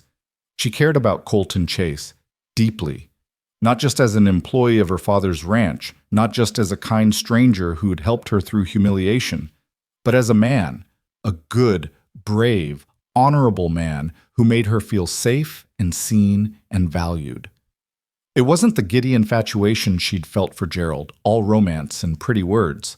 This was something quieter but deeper, something that felt like bedrock instead of sand. By the end of the week, Colton was well enough to move around, though his hands were still bandaged and weak. The doctor had said it would be several more weeks before he could do heavy work, but Colton insisted on doing what he could. He helped Mrs. Chen in the garden, worked one-handed on small repairs, spent time with the horses using voice and presence since he couldn't use his hands. Charles watched this with approval. Man who won't stop working even when he's injured. That's a man you can count on. The fire had burned itself out after 5 days, leaving a massive scar across the foothills. 3 homes had been lost, dozens of acres of forest destroyed. But thanks to the efforts of men like Colton, the death toll was 0. The town held a special service to give thanks, and Colton was publicly recognized for his bravery along with Sullivan and Wright. He accepted the recognition with quiet grace, deflecting attention to the other firefighters, insisting he'd only done what anyone would have done. But Violet saw the way people looked at him afterward, with respect, with gratitude, with the kind of regard reserved for true heroes. The stranger who'd arrived in Copper Creek just weeks ago had become someone the community valued and trusted. One evening, nearly 2 weeks after the fire, Colton found Violet sitting on the porch watching the sunset. His hands were less heavily bandaged now, and he could manage most tasks, though his movements were still stiff and careful. Mind if I join you? He asked. Please do. They sat in comfortable silence for a while, watching the sky fade from gold to rose to purple. The mountains stood dark against the fading light, their peaks still touched with snow despite the summer heat. I've been thinking, Colton said finally, about what happens when my hands heal. When I can go back to full work. Violet's heart sank. You're planning to leave? No. He turned to look at her, his expression serious. I'm planning to stay. If your father will have me, if... He paused, seeming to gather courage. "If you want me to stay." Why would what I want matter? Because it does. Because somewhere between that dance at the social and now, your opinion became the one that mattered most to me. He flexed his bandaged hands carefully. "I told you once that you'd find someone who sees your worth, who'll choose you and keep choosing you. I didn't expect that person to be me. I didn't think I had the right to hope for that. And now? Now I'm hoping anyway. Not for courtship. I know it's too soon for that, after Gerald. But for friendship. For the chance to keep being part of your life, part of this place. For permission to stay and see what might grow between us if we give it time." Violet's heart was pounding so hard she could barely hear her own thoughts. "You're not what I expected, Mr. Chase. Is that good or bad?" "It's good. You're honest and steady and brave. You see me clearly, not as a trophy or a business arrangement, but as a person. As myself."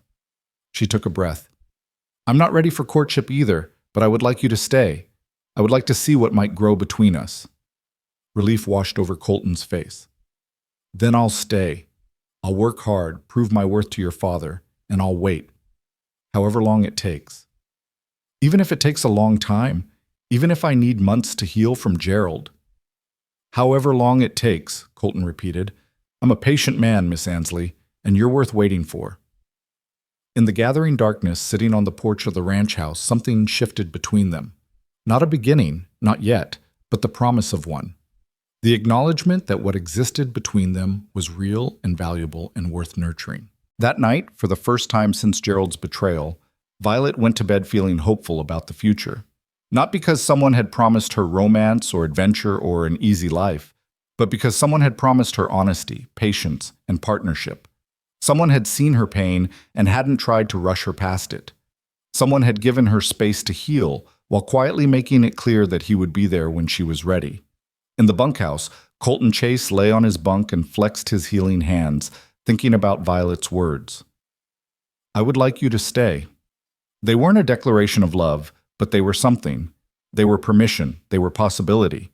He thought about the fire, about the moment when he'd heard that child crying and had known he would go into those flames regardless of the risk.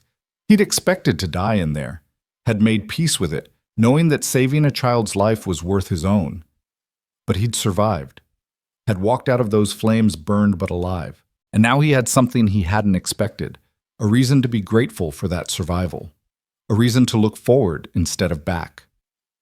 Outside, the stars wheeled overhead in their ancient patterns, and the mountains stood silent and eternal. The Double-A ranch settled into the rhythms of summer evening, horses moving in the corrals, the creek murmuring over stones, the wind sighing through the pines. And somewhere in that peaceful darkness, between the main house and the bunkhouse, hung the promise of something new, something that had begun with tears at a social and had grown through honesty and trial and fire into something that might, given time and patience, bloom into love. But that knowledge would come later. For now it was enough to have survived, to have hope, to have found in each other something both of them desperately needed, someone who saw them clearly and valued them anyway. Someone worth waiting for, someone worth staying for. The fire had tested them both and found them worthy. Now time would tell what they might build from the ashes. Summer deepened over Copper Creek, bringing long golden days and warm nights filled with the song of crickets. Colton's hands healed slowly but steadily, the angry burns fading to pale scars that would mark him forever. By late July, he was back to full work, though Violet noticed he sometimes flexed his fingers carefully, working out stiffness that would probably never entirely leave him. The fire had changed something in the community's perception of Colton Chase. Where once he'd been the stranger with a questionable past, now he was the man who'd saved the Halloran girl and little Tommy Chen. No relation to Mrs. Chen, but the coincidence of names had created a special bond between the housekeeper and the boy's family. People nodded to him on the street, invited him to Sunday dinners, asked his opinion on matters ranging from horse breeding to the best way to fireproof a barn. Violet watched this transformation with quiet pride. She saw how uncomfortable Colton was with the attention, how he deflected praise and insisted he'd only done what needed doing. But she also saw how he was slowly, almost reluctantly, allowing himself to become part of Copper Creek's fabric, to put down roots in a way he probably hadn't since leaving Texas. Their own relationship settled into a comfortable pattern that was somewhere between friendship and courtship. They worked together often. Colton would help her in the kitchen garden. She would assist him with the horses. They took long rides across the ranch, ostensibly checking fence lines or looking for strays, but really just enjoying each other's company. They talked about everything and nothing, their conversations ranging from philosophy to the price of beef to whether Mrs. Henderson's apple pie was better than the one served at the hotel restaurant. Charles watched this developing relationship with cautious approval. One evening in early August, as he and Violet sat on the porch shelling peas, he brought it up directly. "You and Colton seem to be spending a lot of time together." Violet kept her eyes on her work. "He's good company. He's a good man. But honey, I need to know your intentions here. Because if you're just looking for friendship, that's fine. But if there's more to it, if you're developing feelings for him, then we need to think about propriety, about how things look." "How things look?" Violet repeated, a hint of bitterness in her voice. "Like how it looked when Gerald courted me properly and then humiliated me in front of the whole town." "That's not what I meant." "I know, Papa, I'm sorry." Violet set down her bowl and looked at her father. "I do have feelings for Colton, but I'm not ready to act on them yet. I need more time to trust myself, to trust my judgment, and Colton understands that. He's not pushing for anything more than I'm ready to give." "That's good. That shows respect." Charles was quiet for a moment. "But time has a way of moving forward whether we're ready or not. Eventually you'll need to decide, is he just a friend or is he something more?" "I know," Violet said softly. "I'm working on it." But the truth was, she already knew. Somewhere in the quiet moments of working beside Colton, of watching him gentle a fractious horse, or listening to him read aloud on Sunday afternoons, her heart had made its choice. She loved him, not with the giddy excitement she'd felt for Gerald, but with something deeper and more certain. A love built on respect and trust and the simple pleasure of his company. The question was whether she was brave enough to admit it, to risk her heart again after it had been so badly broken. The answer came in an unexpected way. In mid-August, news spread through Copper Creek that the town would hold a charity social to raise money for the families who'd lost homes in the fire. It would be held in the same community hall where the spring social had taken place, where Gerald had announced his engagement and Violet had cried in front of everyone. "You don't have to go," Mary Catherine said when she came to invite Violet personally. "No one would blame you if you skipped it." But Violet surprised herself by saying, "No, I want to go. I want to show everyone that I've moved on, that I'm not hiding." "Will you bring someone? A date?" Louisa asked, her eyes bright with curiosity. Violet hesitated.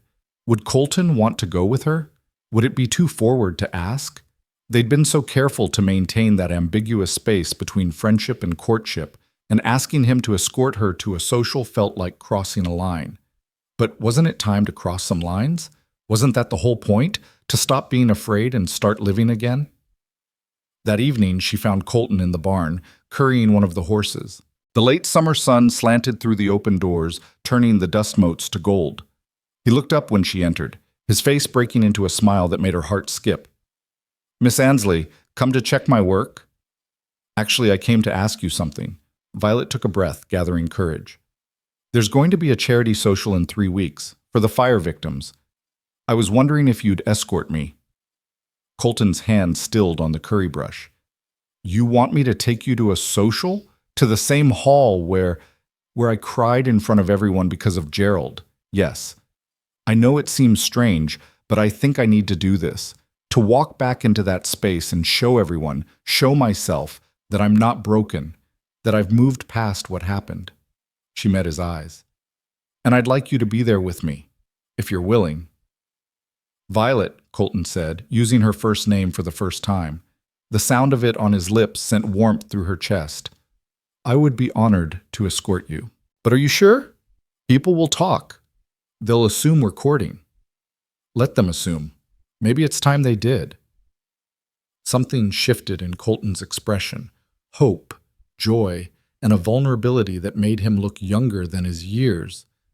"Are you saying what I think you're saying?" "I'm saying I'm tired of being afraid. I'm tired of letting Gerald's betrayal define how I see myself and what I'm willing to risk." Violet moved closer, her heart pounding. I'm saying that I care about you, Colton Chase, more than I probably should after knowing you only a few months, and I want to see where this goes between us, if you're still willing to wait for me to be ready. I'm willing, Colton said immediately. God, Violet, I'm more than willing. I've been waiting for you to be ready since that first night at the social, since I saw you crying and wanted nothing more than to make you smile. Then take me to this social, dance with me again, and this time let everyone know that we're together, that I choose you. Colton set down the brush and closed the distance between them. For a moment, Violet thought he might kiss her, but instead he took her hands, his scarred hands holding hers with infinite gentleness. I will make you a promise, he said quietly. I promise to be honest with you, always, to respect you and your feelings, to never ask for more than you're ready to give, and to choose you every single day for as long as you'll have me. That's all I need, Violet whispered, honesty and choice.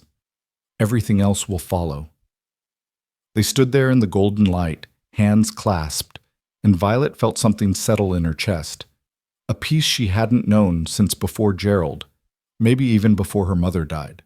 This was right. This was real. And whatever happened at the social, whatever gossip or judgment might come, it didn't matter, because she had finally found someone worth the risk. The 3 weeks before the social passed in a blur of preparation and anticipation. The whole town was involved in organizing the event, decorating the hall, arranging food, spreading word to neighboring communities. Mary Catherine and Louisa insisted on helping Violet choose a dress, though she refused to buy anything new. I want to wear something I already own, she said firmly.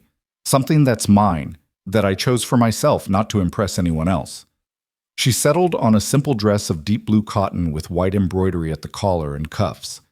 It had been her mother's once, altered to fit Violet after she'd grown.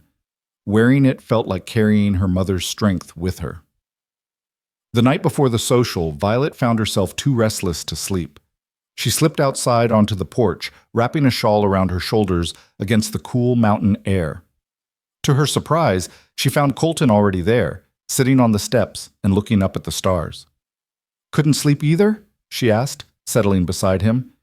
Too much thinking. He glanced at her. Nervous about tomorrow? A little. It feels like a test somehow, like I'm proving something, though I'm not sure exactly what. You don't have to prove anything to anyone. I know, but I want to. I want to walk into that hall without shame or fear. I want to show Gerald and everyone else that his betrayal didn't destroy me. She paused. Does that make sense? It makes perfect sense. Colton was quiet for a moment, then said, There's something I should tell you about Gerald. Violet's stomach tightened. What about him? He came by the ranch last week while you were in town with Mrs. Chen. Your father wasn't here either. He'd ridden out to check the north pasture. It was just me and Jack. What did he want? To warn me away from you. He said I was taking advantage of your vulnerability, that I was using the fire hero business to worm my way into your life. He said I wasn't good enough for you and never would be. Colton's voice was carefully neutral, but Violet could hear the anger underneath.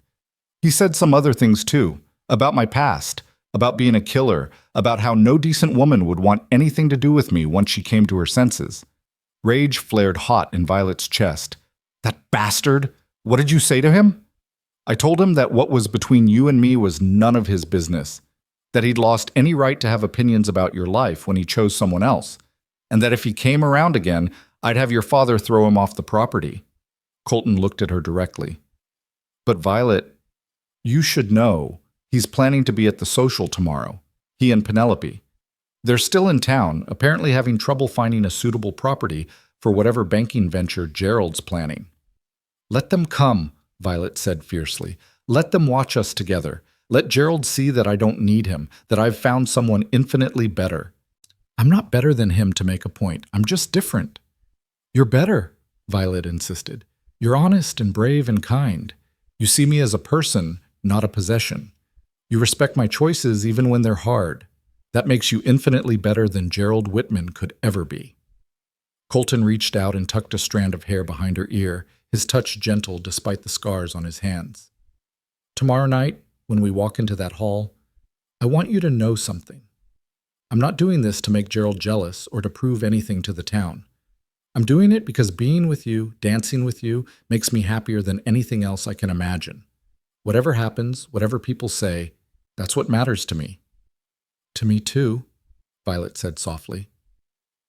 They sat together on the steps for a long time, watching the stars wheel overhead and listening to the night sounds of the ranch. And when Violet finally went to bed, she slept deeply and dreamlessly, all her nervousness burned away by the certainty of Colton's presence in her life.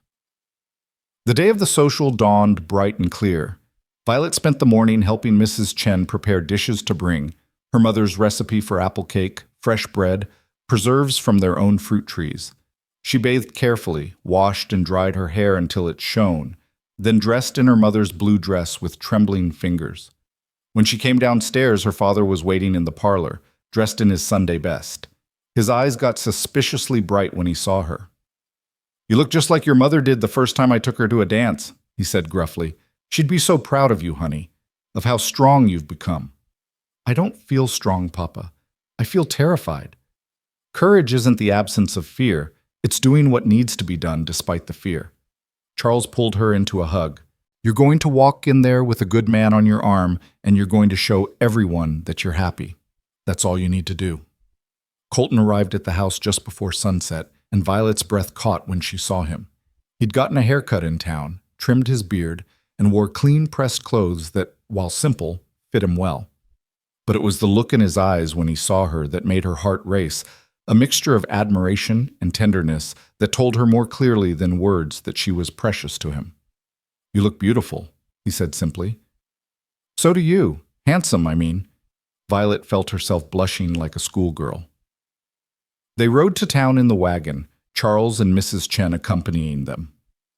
The community hall was already alive with lantern light and music when they arrived. Violet could see people streaming in, hear the sound of laughter and conversation. Her hands started shaking. Colton helped her down from the wagon, then offered his arm. "Ready?" "No, but let's go anyway." They walked toward the hall together, and Violet felt every eye turn toward them. The conversations didn't stop exactly, but they shifted, whispers rippling through the crowd like wind through wheat. "There's Violet Ansley with that cowboy, the one who saved the children. They look good together. Wonder what Gerald will think." The hall was decorated with paper streamers and wildflowers, the tables laden with food donations from every family in the county. The musicians were already playing, a lively reel that had several couples on the dance floor. And there, near the refreshment table, stood Gerald and Penelope. Gerald saw them immediately. His face went through several expressions in quick succession: surprise, anger, and something that might have been jealousy. Penelope looked curious, her eyes assessing Violet and Colton with the careful evaluation of someone used to judging social situations. Violet lifted her chin and walked directly past them, Colton steady at her side. They stopped to greet friends, to thank people for their kind words about the fire, to admire the decorations. And through it all, Violet felt herself relaxing. This wasn't the same as that terrible night in spring. She wasn't alone and vulnerable. She was with someone who valued her, and she was here by choice, not obligation. "Violet?" Mary Catherine rushed over, Louisa close behind. "You look wonderful, and Mr. Chase, you clean up very nicely." "Thank you, ladies," Colton said with a small bow that made them giggle. "You have to tell us everything," Louisa whispered urgently. "Are you courting? Is it official?" "We're together," Violet said simply. "That's all that matters." The musicians struck up a waltz, and Colton turned to her. "May I have this dance?" "You may." They moved onto the dance floor, and suddenly Violet was transported back to that first night, standing in the same space, crying and humiliated, feeling like her world had ended. But Colton had stepped forward then, had offered comfort and dignity when she'd needed it most, and now here they were again, but everything was different. "You're thinking too much," Colton said softly. "I can see it on your face." "I was just remembering that first dance." "I remember too. You were the most beautiful woman in the room, even with tears on your face, maybe especially then because you were so honest, so real." He pulled her a little closer, still proper, but intimate. "And I remember thinking I would do anything to see you smile. I'm smiling now.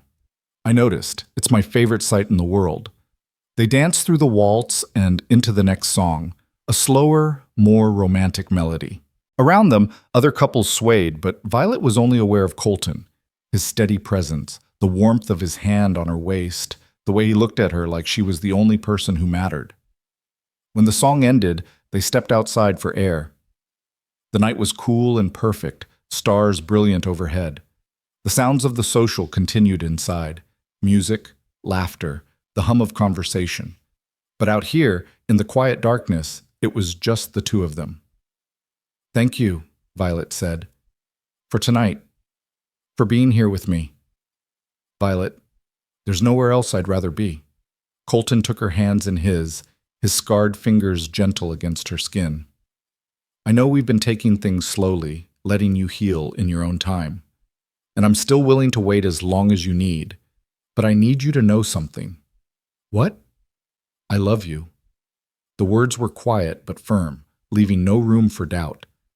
"I've loved you since that night I saw you crying. Maybe even before that, in some way I didn't understand. I love your strength and your kindness and the way you see the good in people. I love how you work in the garden with dirt under your fingernails and how you read poetry to yourself when you think no one's listening. I love everything about you, and I want to spend the rest of my life proving that to you every single day." Violet's eyes filled with tears, but these were good tears, happy tears. "I love you too, Colton. I think I have for a while now, but I was too scared to admit it, too scared to trust myself again after Gerald. And now? Now I'm not scared anymore. Or I am, but I'm doing it anyway, because you're worth the risk, because what we have is real and solid and true." She stepped closer, looking up at him. "I don't need more time, Colton. I'm ready. I choose you." For a heartbeat, they stood frozen in the moment. Then Colton cupped her face in his scarred hands and kissed her. It was nothing like Gerald's kisses had been, performative and calculated. This was honest and tender and full of promise. It tasted like coming home, like finding something you'd been searching for without knowing you were searching. When they finally pulled apart, both of them were trembling. "That was—" Violet couldn't find words. "That was everything," Colton finished. "That was the beginning of forever, if you'll have me." "I'll have you," Violet whispered, "for however long forever turns out to be." They stood there in the darkness, holding each other, while inside the social continued without them. And if anyone noticed they were missing, if anyone gossiped about what the Ansley girl and that cowboy were doing outside alone, it didn't matter. Because Violet and Colton had found something that transcended gossip and judgment. They'd found each other. When they finally went back inside, hand in hand this time, the first person they saw was Gerald. He stood near the door, clearly having been watching for their return. His face was carefully neutral, but Violet saw the tightness around his eyes, the way his jaw clenched. "Violet," he said, "could I speak with you, privately?" "No," she said simply. "We have nothing to discuss." "Please, just one moment." Colton's hand tightened on hers, but he didn't speak. This was her choice to make. Violet looked at Gerald, really looked at him for the first time since the spring social. She saw a man who'd chosen comfort over courage, money over honesty, and who was only now realizing what he'd lost. "All right," she said finally, "but Colton stays with me." Gerald's mouth tightened, but he nodded. They moved to a quieter corner of the hall, away from curious ears. Gerald looked at Colton with barely concealed hostility, then turned to Violet. "I made a mistake," he said, "choosing Penelope over you. I see that now. She's not happy here. She complains constantly. Nothing is good enough, refined enough. And she doesn't understand me the way you did." "Understood," Violet corrected. Past tense. "I don't understand you anymore, Gerald. I'm not sure I ever really did. We could start over. I could end things with Penelope, explain that there was a misunderstanding. Stop." Violet held up her hand. Just stop. Even if I weren't with Colton, even if I were alone and lonely, I would never take you back. Do you know why?" Gerald's face reddened. "Why?" "Because you taught me what I don't want in a partner. You taught me that pretty words without honest action mean nothing. That someone who will betray you publicly to advance their own interests isn't worth loving." She stepped closer to Colton, feeling his solid presence beside her. And then Colton taught me what I do want: honesty, respect, someone who sees me as a partner, not a possession, someone who chooses me not because I'm convenient or advantageous, but because they genuinely love who I am. This is because of him, Gerald spat, glaring at Colton. He's turned you against me. No, Colton said quietly. You did that yourself. I just happened to be there to help pick up the pieces. Gerald looked like he wanted to say more, but Penelope appeared at his elbow, her face pinched with displeasure. Gerald, I want to leave. This entire event is provincial, and the food is barely edible. In a moment, Penelope. Now, Gerald? Her voice was sharp, imperious. Unless you'd rather I return to Boston alone. Gerald's face went through several expressions: anger, frustration, resignation. Finally, he looked at Violet one last time. I hope you don't regret this. I won't, Violet said with absolute certainty. Goodbye, Gerald. She watched him leave with Penelope, saw the way he hunched his shoulders under her criticism, and felt nothing but relief. That could have been her life, walking on eggshells trying to be good enough for someone who would never be satisfied. Instead, she had Colton, who loved her exactly as she was. You all right? Colton asked softly. I'm perfect. I'm finally completely free of him. They returned to the dance floor, and this time, when they waltzed, Violet felt like she was floating. The whispers had changed, no longer pitying or curious, but approving. She heard snatches of conversation as they moved past. They looked good together. About time she found someone worthy of her. That Chase fellow is a hero, saving those children. Charles Annesley must be pleased. And indeed, when Violet caught her father's eye across the room, she saw approval and happiness there. Charles raised his glass in a subtle toast, and Violet smiled back, feeling blessed beyond measure. The social continued late into the night. They danced until Violet's feet ached, ate Mrs. Henderson's famous pie, and talked with friends and neighbors who congratulated them on their courtship. By the time they left, well past midnight, Violet was exhausted but happier than she could remember being in years. On the ride home, with Charles and Mrs. Chen dozing in the back of the wagon, Colton and Violet sat close together on the driver's bench. The horses knew the way home, so Colton let the reins rest easy in his hands. Thank you for tonight, Violet said, resting her head on his shoulder. For being patient with me. For waiting until I was ready. Thank you for being worth the wait. Colton kissed the top of her head. Violet, I know we just started courting officially, but I need you to know my intentions. I want to marry you, not right away. We'll take whatever time you need, but eventually. I want to build a life with you. I want that too, Violet said. I want mornings working side by side and evenings on the porch watching the sunset. I want to raise children who know they're loved. I want to grow old with you and still be able to make each other laugh. That sounds perfect to me. They rode in comfortable silence for a while, the wagon creaking, the horses' hooves thudding softly on the dirt road. Overhead, the stars wheeled in their eternal dance, witnessing the beginning of a love story that would endure. When they reached the ranch, Colton helped everyone down from the wagon, then walked Violet to the porch. Charles and Mrs. Chen had already gone inside, giving them a moment of privacy. I should say good night, Colton said, though he made no move to leave. You should, Violet agreed, equally still. He kissed her again, sweet and lingering, a promise of all the kisses to come. When they finally parted, both of them were smiling. Good night, Violet Annesley. Good night, Colton Chase. She watched him walk across the yard to the bunkhouse, his figure gradually disappearing into the darkness. Then she went inside, climbed the stairs to her room, and stood at the window looking out over the ranch. The same ranch she'd grown up on, but somehow it felt different now. It felt like the beginning of something instead of just the continuation of what had always been. That night, as she drifted off to sleep still wearing her mother's blue dress, Violet thought about the journey she'd taken, from tears at a spring social to love at a summer one, from humiliation to triumph, from broken trust to renewed faith in herself and others. She thought about Gerald and felt only pity for him, trapped in a life built on calculations instead of love. And she thought about Colton, about his scarred hands and brave heart, about the way he'd seen her crying and had stepped forward when no one else would. The cowboy had found her crying at the social. He'd taken her into his arms, literally and figuratively, and called her his own. Not as a possession, but as a partner. Not as a trophy, but as an equal. And in doing so, he'd given her back the thing Gerald had tried to take, her faith in love itself. As sleep finally claimed her, Violet's last conscious thought was of tomorrow, and all the tomorrows after that. Mornings working beside Colton, evenings planning their future. A life built on honesty and trust and the simple joy of choosing each other every single day. The social that had begun in tears had ended in triumph. The girl who'd been broken had been made whole. And the stranger who'd arrived in Copper Creek looking for work had found something infinitely more valuable. A home, a purpose, and a love that would last forever. In the bunkhouse, Colton lay on his bunk with his hands behind his head, unable to stop smiling. His past was behind him, the Garrett brothers lost somewhere in the vast territory between here and Texas.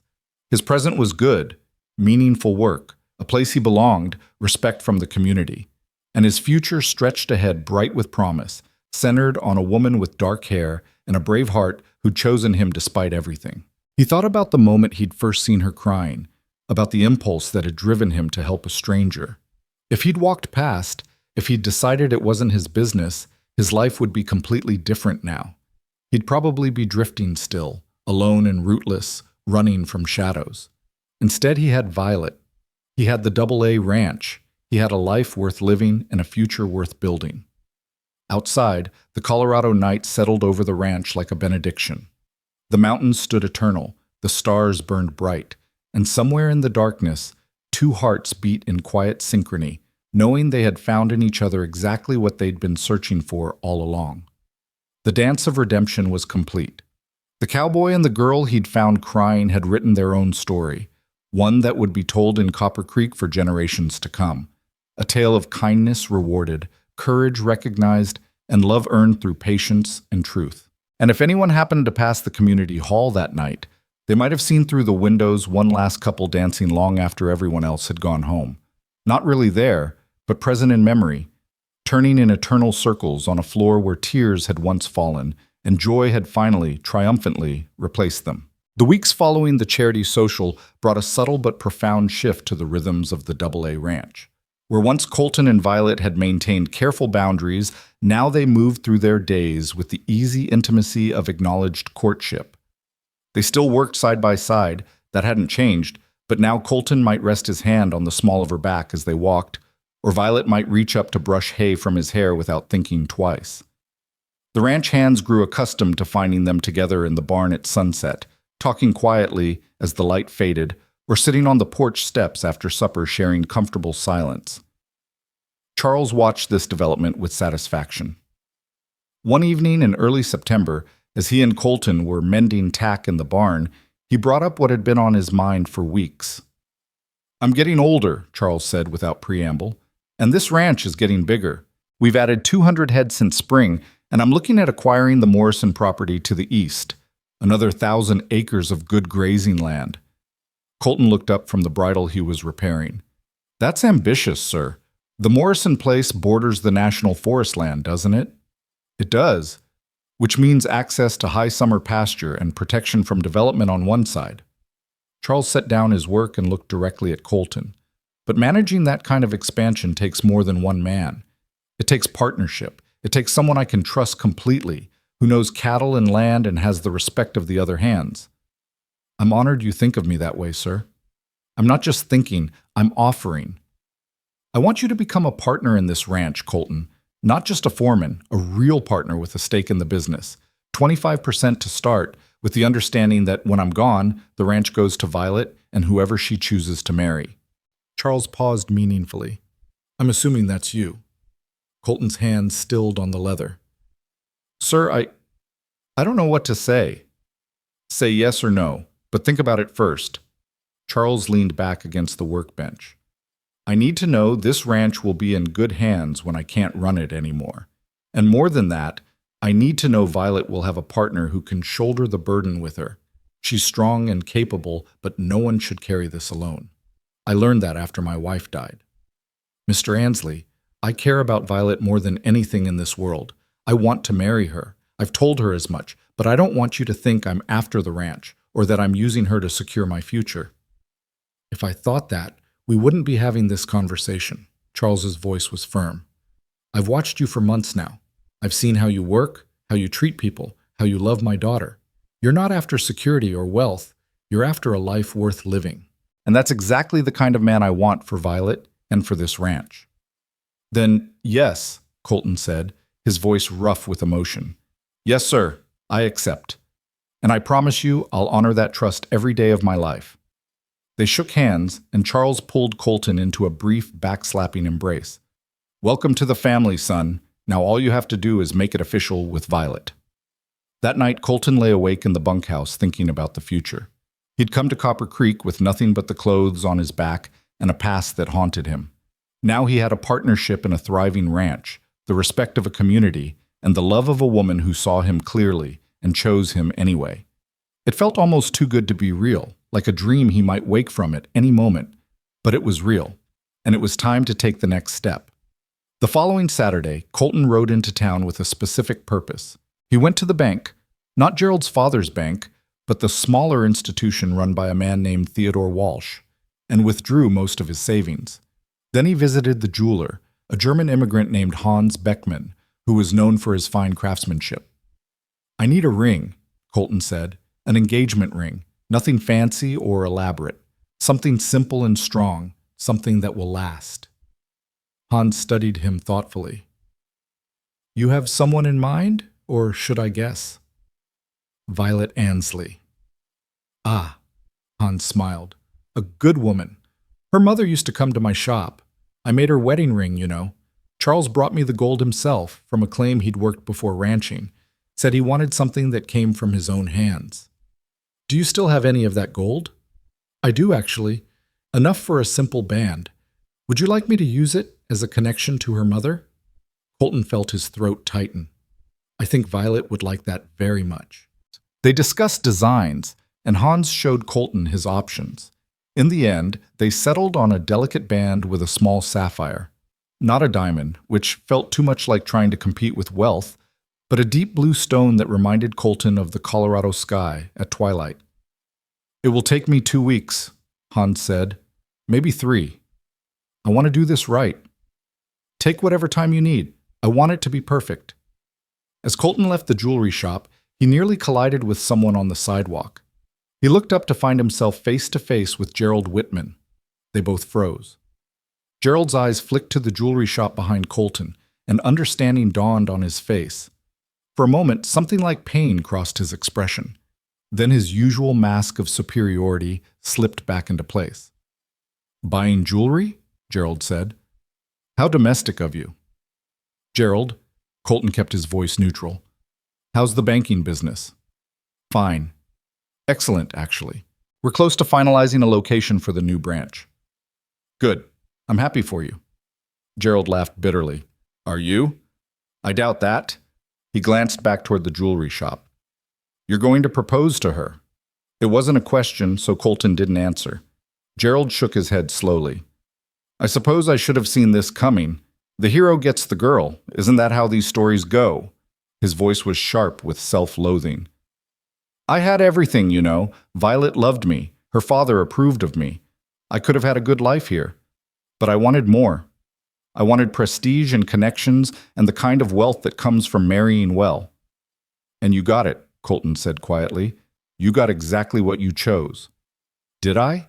Penelope makes it very clear every day that Copper Creek is beneath her, that I'm beneath her. She only agreed to move here because her father insisted. She resents me for it, resents this place, these people, everything about the life I'm trying to build. Gerald met Colton's eyes. I chose poorly. I know that now. But knowing it doesn't change anything. No, it doesn't. Colton felt an unexpected pang of sympathy for the man. But you can choose differently going forward. You can choose to make the best of what you have, to find something real with Penelope if you try. Or you can keep comparing your life to what you gave up and make yourself miserable. That's up to you. Sage advice from the ranch hand turned hero. Just a man who's made his own share of mistakes. The difference is, I learned from them. Colton stepped aside. I hope you find what you're looking for, Gerald. I really do. But it's not Violet. She deserves better than being someone's regret. He walked away without looking back, leaving Gerald standing on the sidewalk staring after him.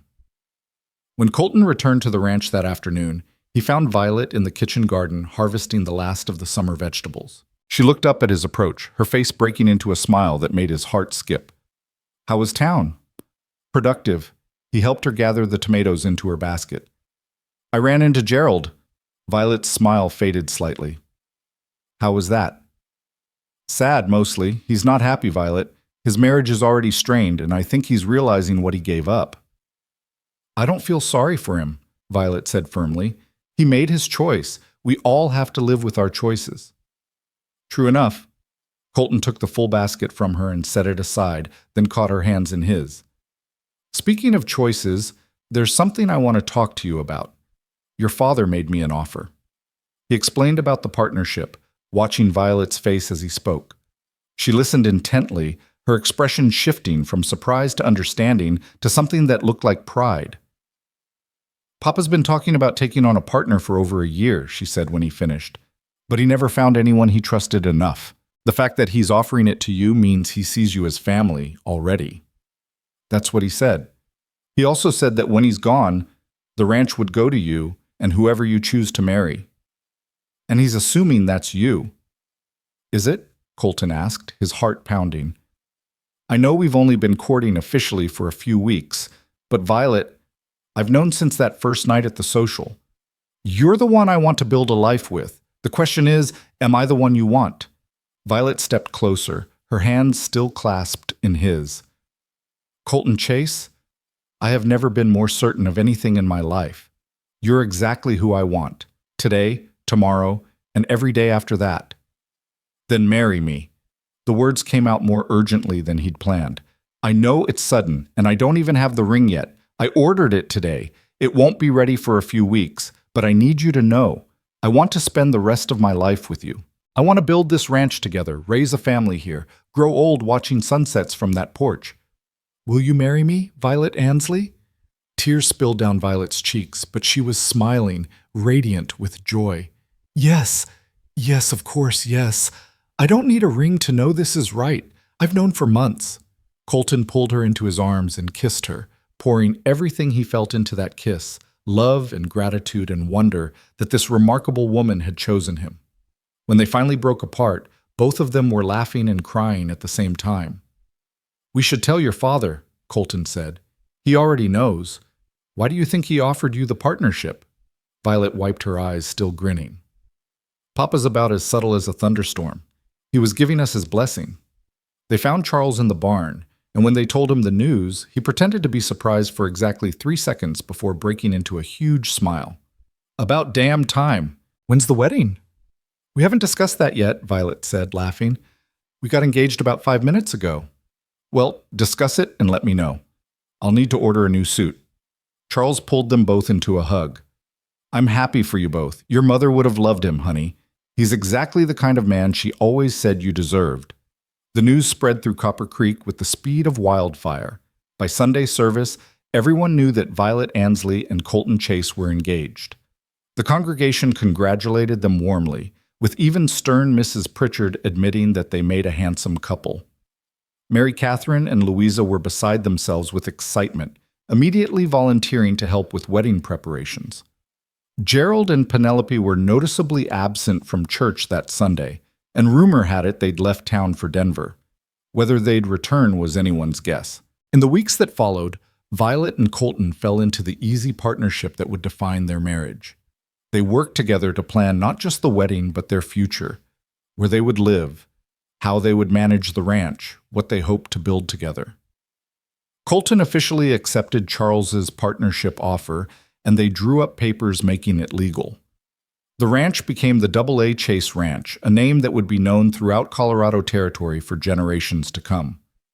Hans Beckman finished the ring in mid-October, and when Colton saw it, he knew it was perfect.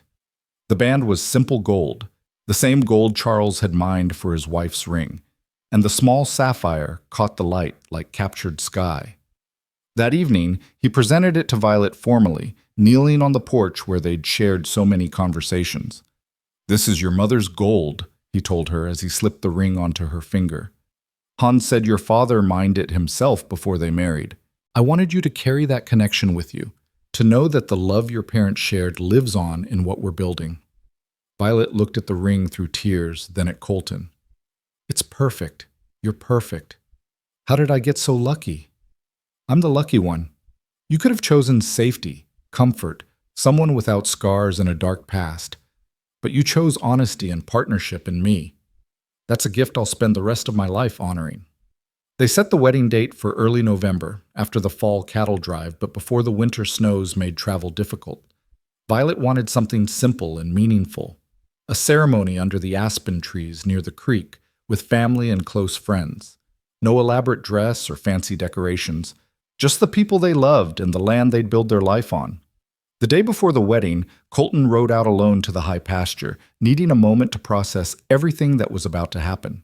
He found a spot overlooking the valley, dismounted, and simply sat with the enormity of his transformation.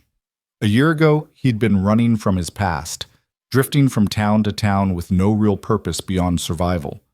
He'd killed a man in self-defense and been branded a murderer by vengeful relatives. He'd lost his first love to someone wealthier and more secure. He'd had nothing, no home, no family, no future beyond the next job and the next town.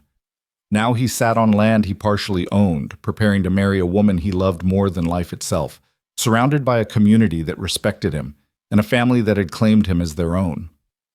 The scars on his hands from the fire would always remind him of the cost of courage, but they also represented transformation, the moment when he'd gone from outsider to hero, from hired hand to family.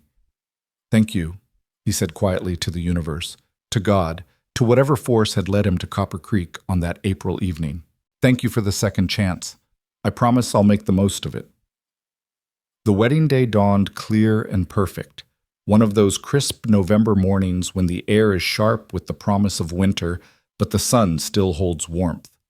The aspen trees had turned to gold, their leaves shimmering in the breeze like 1,000 tiny mirrors. Violet had chosen this spot because it was where her mother was buried, in a small family cemetery marked by a simple stone. She wanted her mother's presence, in whatever form it could take, to witness this moment. The guest list was intimate, about 30 people, including the ranch hands, Mrs. Chen, Mary Catherine, and Louisa, several neighbors, and the pastor from town. Charles had insisted on hiring musicians, the same trio who'd played at both socials, and Mrs. Chen had spent days preparing food for the celebration that would follow. Colton stood beneath the aspens with the pastor, wearing new clothes that actually fit him properly, dark pants, a white shirt, a vest that Violet had embroidered with his initials. His hands were steady despite his racing heart.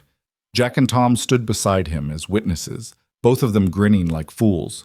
Then the musicians struck up a simple melody, and Violet appeared on her father's arm. She wore her mother's wedding dress, carefully preserved and altered to fit her. It was ivory silk with delicate lace at the collar and sleeves, elegant in its simplicity. Her dark hair was loose around her shoulders, held back from her face by flowers from the garden, and on her hand, catching the sunlight, was the ring Colton had given her. But it was her face that stopped Colton's breath, radiant with joy, eyes bright with happy tears, smiling at him like he was the answer to every question she'd ever asked. This was the woman who'd cried in his arms at a social, who'd nursed his burns with gentle hands, who'd chosen him over safety and convention. This was his future walking toward him. Charles kissed his daughter's cheek, then placed her hand in Colton's. "Take care of her," he said gruffly. "She's all I've got." "I will, sir. I promise." The ceremony was brief but meaningful. They exchanged vows they'd written themselves, promises of honesty and partnership, of choosing each other daily, of building a life based on respect and love. When the pastor pronounced them married and Colton kissed his wife for the first time, the small gathering erupted in cheers and applause. The celebration that followed was filled with laughter and music and dancing. They ate Mrs. Chen's incredible food, drank toast to the future, and danced on the grass beneath the golden aspens. Violet danced with her father, tears streaming down both their faces, and Colton danced with Mrs. Chen, who whispered in his ear, "You make her happy." That's all that matters. As the sun began to set, painting the mountains in shades of rose and gold, Colton and Violet slipped away from the party. They walked hand in hand to the creek, the same place where Colton had first told her he wanted to stay, where they'd acknowledged their feelings months ago. "Mrs. Chase," Colton said, testing out the name, "how does it feel?" "Perfect." Violet leaned against him, watching the water flow over the rocks. "Everything about this day has been perfect, but you know what the best part is? Tell me." "Knowing that tomorrow isn't the end of the story. It's just the beginning. We get to wake up together and build a life day by day, choice by choice. We get forever." "Forever," Colton agreed, pulling her closer. "That's exactly what I want with you." They stayed there as the light faded and the first stars appeared, holding each other and listening to the creek and the wind in the trees. Behind them, they could hear the celebration continuing, but here in their own private moment, the world was reduced to just the two of them and the promise of all the tomorrows to come. The years that followed were filled with the hard work and simple joys of ranch life. Colton proved to be an exceptional partner, expanding the AA Chase Ranch into one of the most successful operations in Colorado. He and Charles worked together seamlessly, with Violet managing the business side and coordinating with buyers and suppliers. The ranch became known not just for quality beef, but for fair dealing and ethical treatment of both animals and workers. In the spring of 1877, Violet gave birth to their first daughter, a girl with Colton's blue-gray eyes and Violet's dark hair. They named her Sarah after Violet's mother. Charles wept when he held his granddaughter for the first time, saying she had his wife's gentle spirit. 2 years later, a second daughter arrived, Rose, fierce and independent from the moment she drew breath. The girls grew up riding horses before they could properly walk, learning the land and the work alongside their parents. Colton taught them to gentle, difficult horses with patience, while Violet taught them to read by lantern light and to see the poetry in everyday moments. Gerald Whitman never did establish his banking empire in Copper Creek. He and Penelope left for Denver permanently, and rumor had it they'd eventually divorced, an unusual scandal even in progressive Colorado. Gerald remarried years later to a widow with children of her own, and by all accounts finally found contentment in a life of moderate comfort rather than grand ambition. Jack and Tom both married local girls and stayed on at the ranch, becoming like uncles to Sarah and Rose. Mrs. Chen remained with the family until her peaceful death in 1890, beloved by 3 generations. Charles lived to see both his granddaughters married, dying contentedly in his sleep at the age of 73, secure in the knowledge that his ranch and his daughter were in good hands. But those stories come later. For now, in the autumn of 1875, as Violet and Colton Chase stood by the creek on their wedding night, they were simply 2 people who'd found each other against all odds. A man who'd been running from his past, and a woman who'd been humiliated in front of her entire community. A stranger and a crying girl at a social. "Do you remember that night?" Violet asked, as if reading his thoughts. "The spring social?" "Every detail. You were wearing lavender, your hair was up, and you were crying like your heart was breaking." "It was breaking. Or I thought it was." She looked up at him. "But hearts are stronger than we give them credit for. They can break and heal and become even stronger than before. You taught me that." "You taught me something too," Colton said. "You taught me that running from your past doesn't work. That real strength comes from standing still, putting down roots, letting people see who you really are.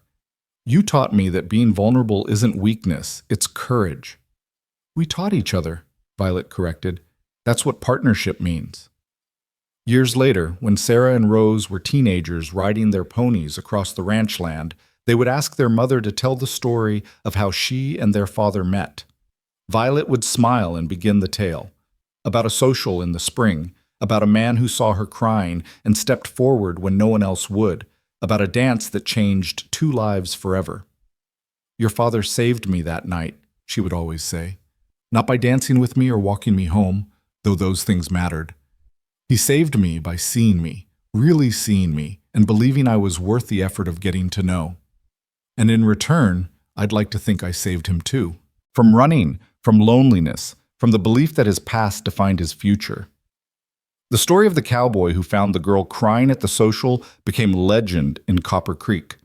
Old-timers would tell it in the saloon, Mothers would whisper it to daughters preparing for their own first heartbreaks. It became a story about second chances and choosing wisely, about looking past surfaces to see what really matters. But the real story, the one that mattered most, was the one only Colton and Violet knew. The story of two wounded people finding each other at exactly the right moment. The story of patience and trust building into love. The story of choosing each other not once but every day, through hardships and joys. Through the mundane routines of ranch life and the extraordinary moments that punctuate any long marriage. They grew old together on that ranch, watching their daughters have children of their own, seeing the land they'd built flourish and grow. Colton's hair turned silver, and the scars on his hands faded to pale lines that only showed in certain light. Violet's face gained the gentle lines of a life well lived, each wrinkle earned through laughter or worry or the simple passage of time. On their 40th wedding anniversary, they stood in the same spot where they'd been married, now elderly but still holding hands like young lovers. The aspen trees had grown taller, and Charles's grave had been joined by others, Jack, Mrs. Chen, friends and neighbors who'd been part of their story. 40 years, Violet said wonderingly. It feels like yesterday and forever at the same time. Would you do it again? Colton asked. If you could go back to that night at the social, knowing everything that would follow, the hard work, the struggles, the losses, would you still let me dance with you? Every single time, Violet said without hesitation. I'd choose you in every lifetime, through every difficulty, because you're my bedrock, Colton. You're my home. And you're mine, Colton replied, kissing her forehead with the tenderness of 4 decades of love. You always have been, from the moment I saw you crying. I just didn't know it yet. They stood there as the sun set over the mountains one more time, two people who'd built a life from tears and courage and the simple choice to keep choosing each other. Behind them, the ranch house glowed with lamplight, filled with the sounds of their grandchildren playing. The land stretched out in all directions, fertile and productive, a testament to years of careful stewardship. This was what they'd built together. Not just a ranch, not just a family, but a legacy of love and partnership that would endure long after they were gone. The story that had begun with a cowboy finding a girl crying at a social had become something larger than either of them, a testament to the power of kindness, courage, and the belief that everyone deserves a second chance. In Copper Creek, they still talk about Colton and Violet Chase, about how he saved 2 children from a fire and won the heart of Charles Ansley's daughter, about how she chose the drifter over the banker's son and never regretted it for a single day, about how their partnership transformed the AA Ranch into an empire that employed half the county.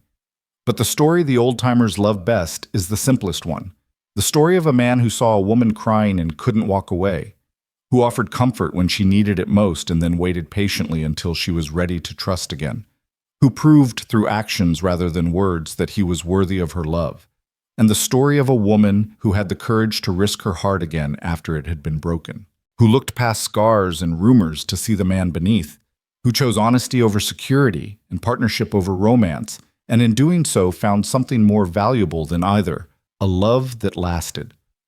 The cowboy found her crying at the social. He took her into his arms and called her his own. Not in that moment. It would take months for them to get there. But eventually, inevitably, as surely as the sun rises over the Colorado mountains. And she never let him go. Through 40 years of marriage, through joy and sorrow, and the everyday miracle of building a life together, she held on to him as surely as he held on to her. That's the real story. Not about a single moment of rescue, but about 2 people rescuing each other, day after day, year after year. 2 people who prove that the best love stories aren't about grand gestures or dramatic moments, but about steady choices and quiet devotion and the simple decision to keep showing up for each other. In the end, that's what matters. Not how the story begins, but how it continues. How 2 people take their broken pieces and build something whole. How they transform tears into laughter, fear into courage, and loneliness into belonging. The cowboy and the girl at the social became the Chases of the AA Chase Ranch. They became parents and grandparents, partners and friends. They became a love story that Copper Creek would remember long after the last person who knew them personally had passed. But more importantly, they became exactly what they'd promised each other on that autumn day beneath the aspens. They became partners who chose each other daily, They became the bedrock each other could build on. They became home. And that, more than any other detail, is why their story endures. Because everyone who hears it recognizes something true in it. The hope that kindness will be rewarded. The belief that past mistakes don't have to define our futures. The faith that somewhere out there is someone who will see us clearly and choose us anyway. The cowboy found her crying at the social. And in finding her, he found himself. In saving her, he was saved. In choosing her, he chose the life he'd always wanted but never thought he deserved. And she chose him right back, proving that the best love stories are the ones we write ourselves, one choice at a time, one day at a time. Until one day we look up and realize we've built forever. That's how it happened in Copper Creek, Colorado, in the year 1875. And that's how love still happens, in 1,000 different ways, in 1,000 different places. When two broken people find each other at exactly the right moment and decide to stop running, to stand still, to build something beautiful from their shared courage. The end of the story is really just the beginning of forever for two people who found each other when they needed it most and never let go.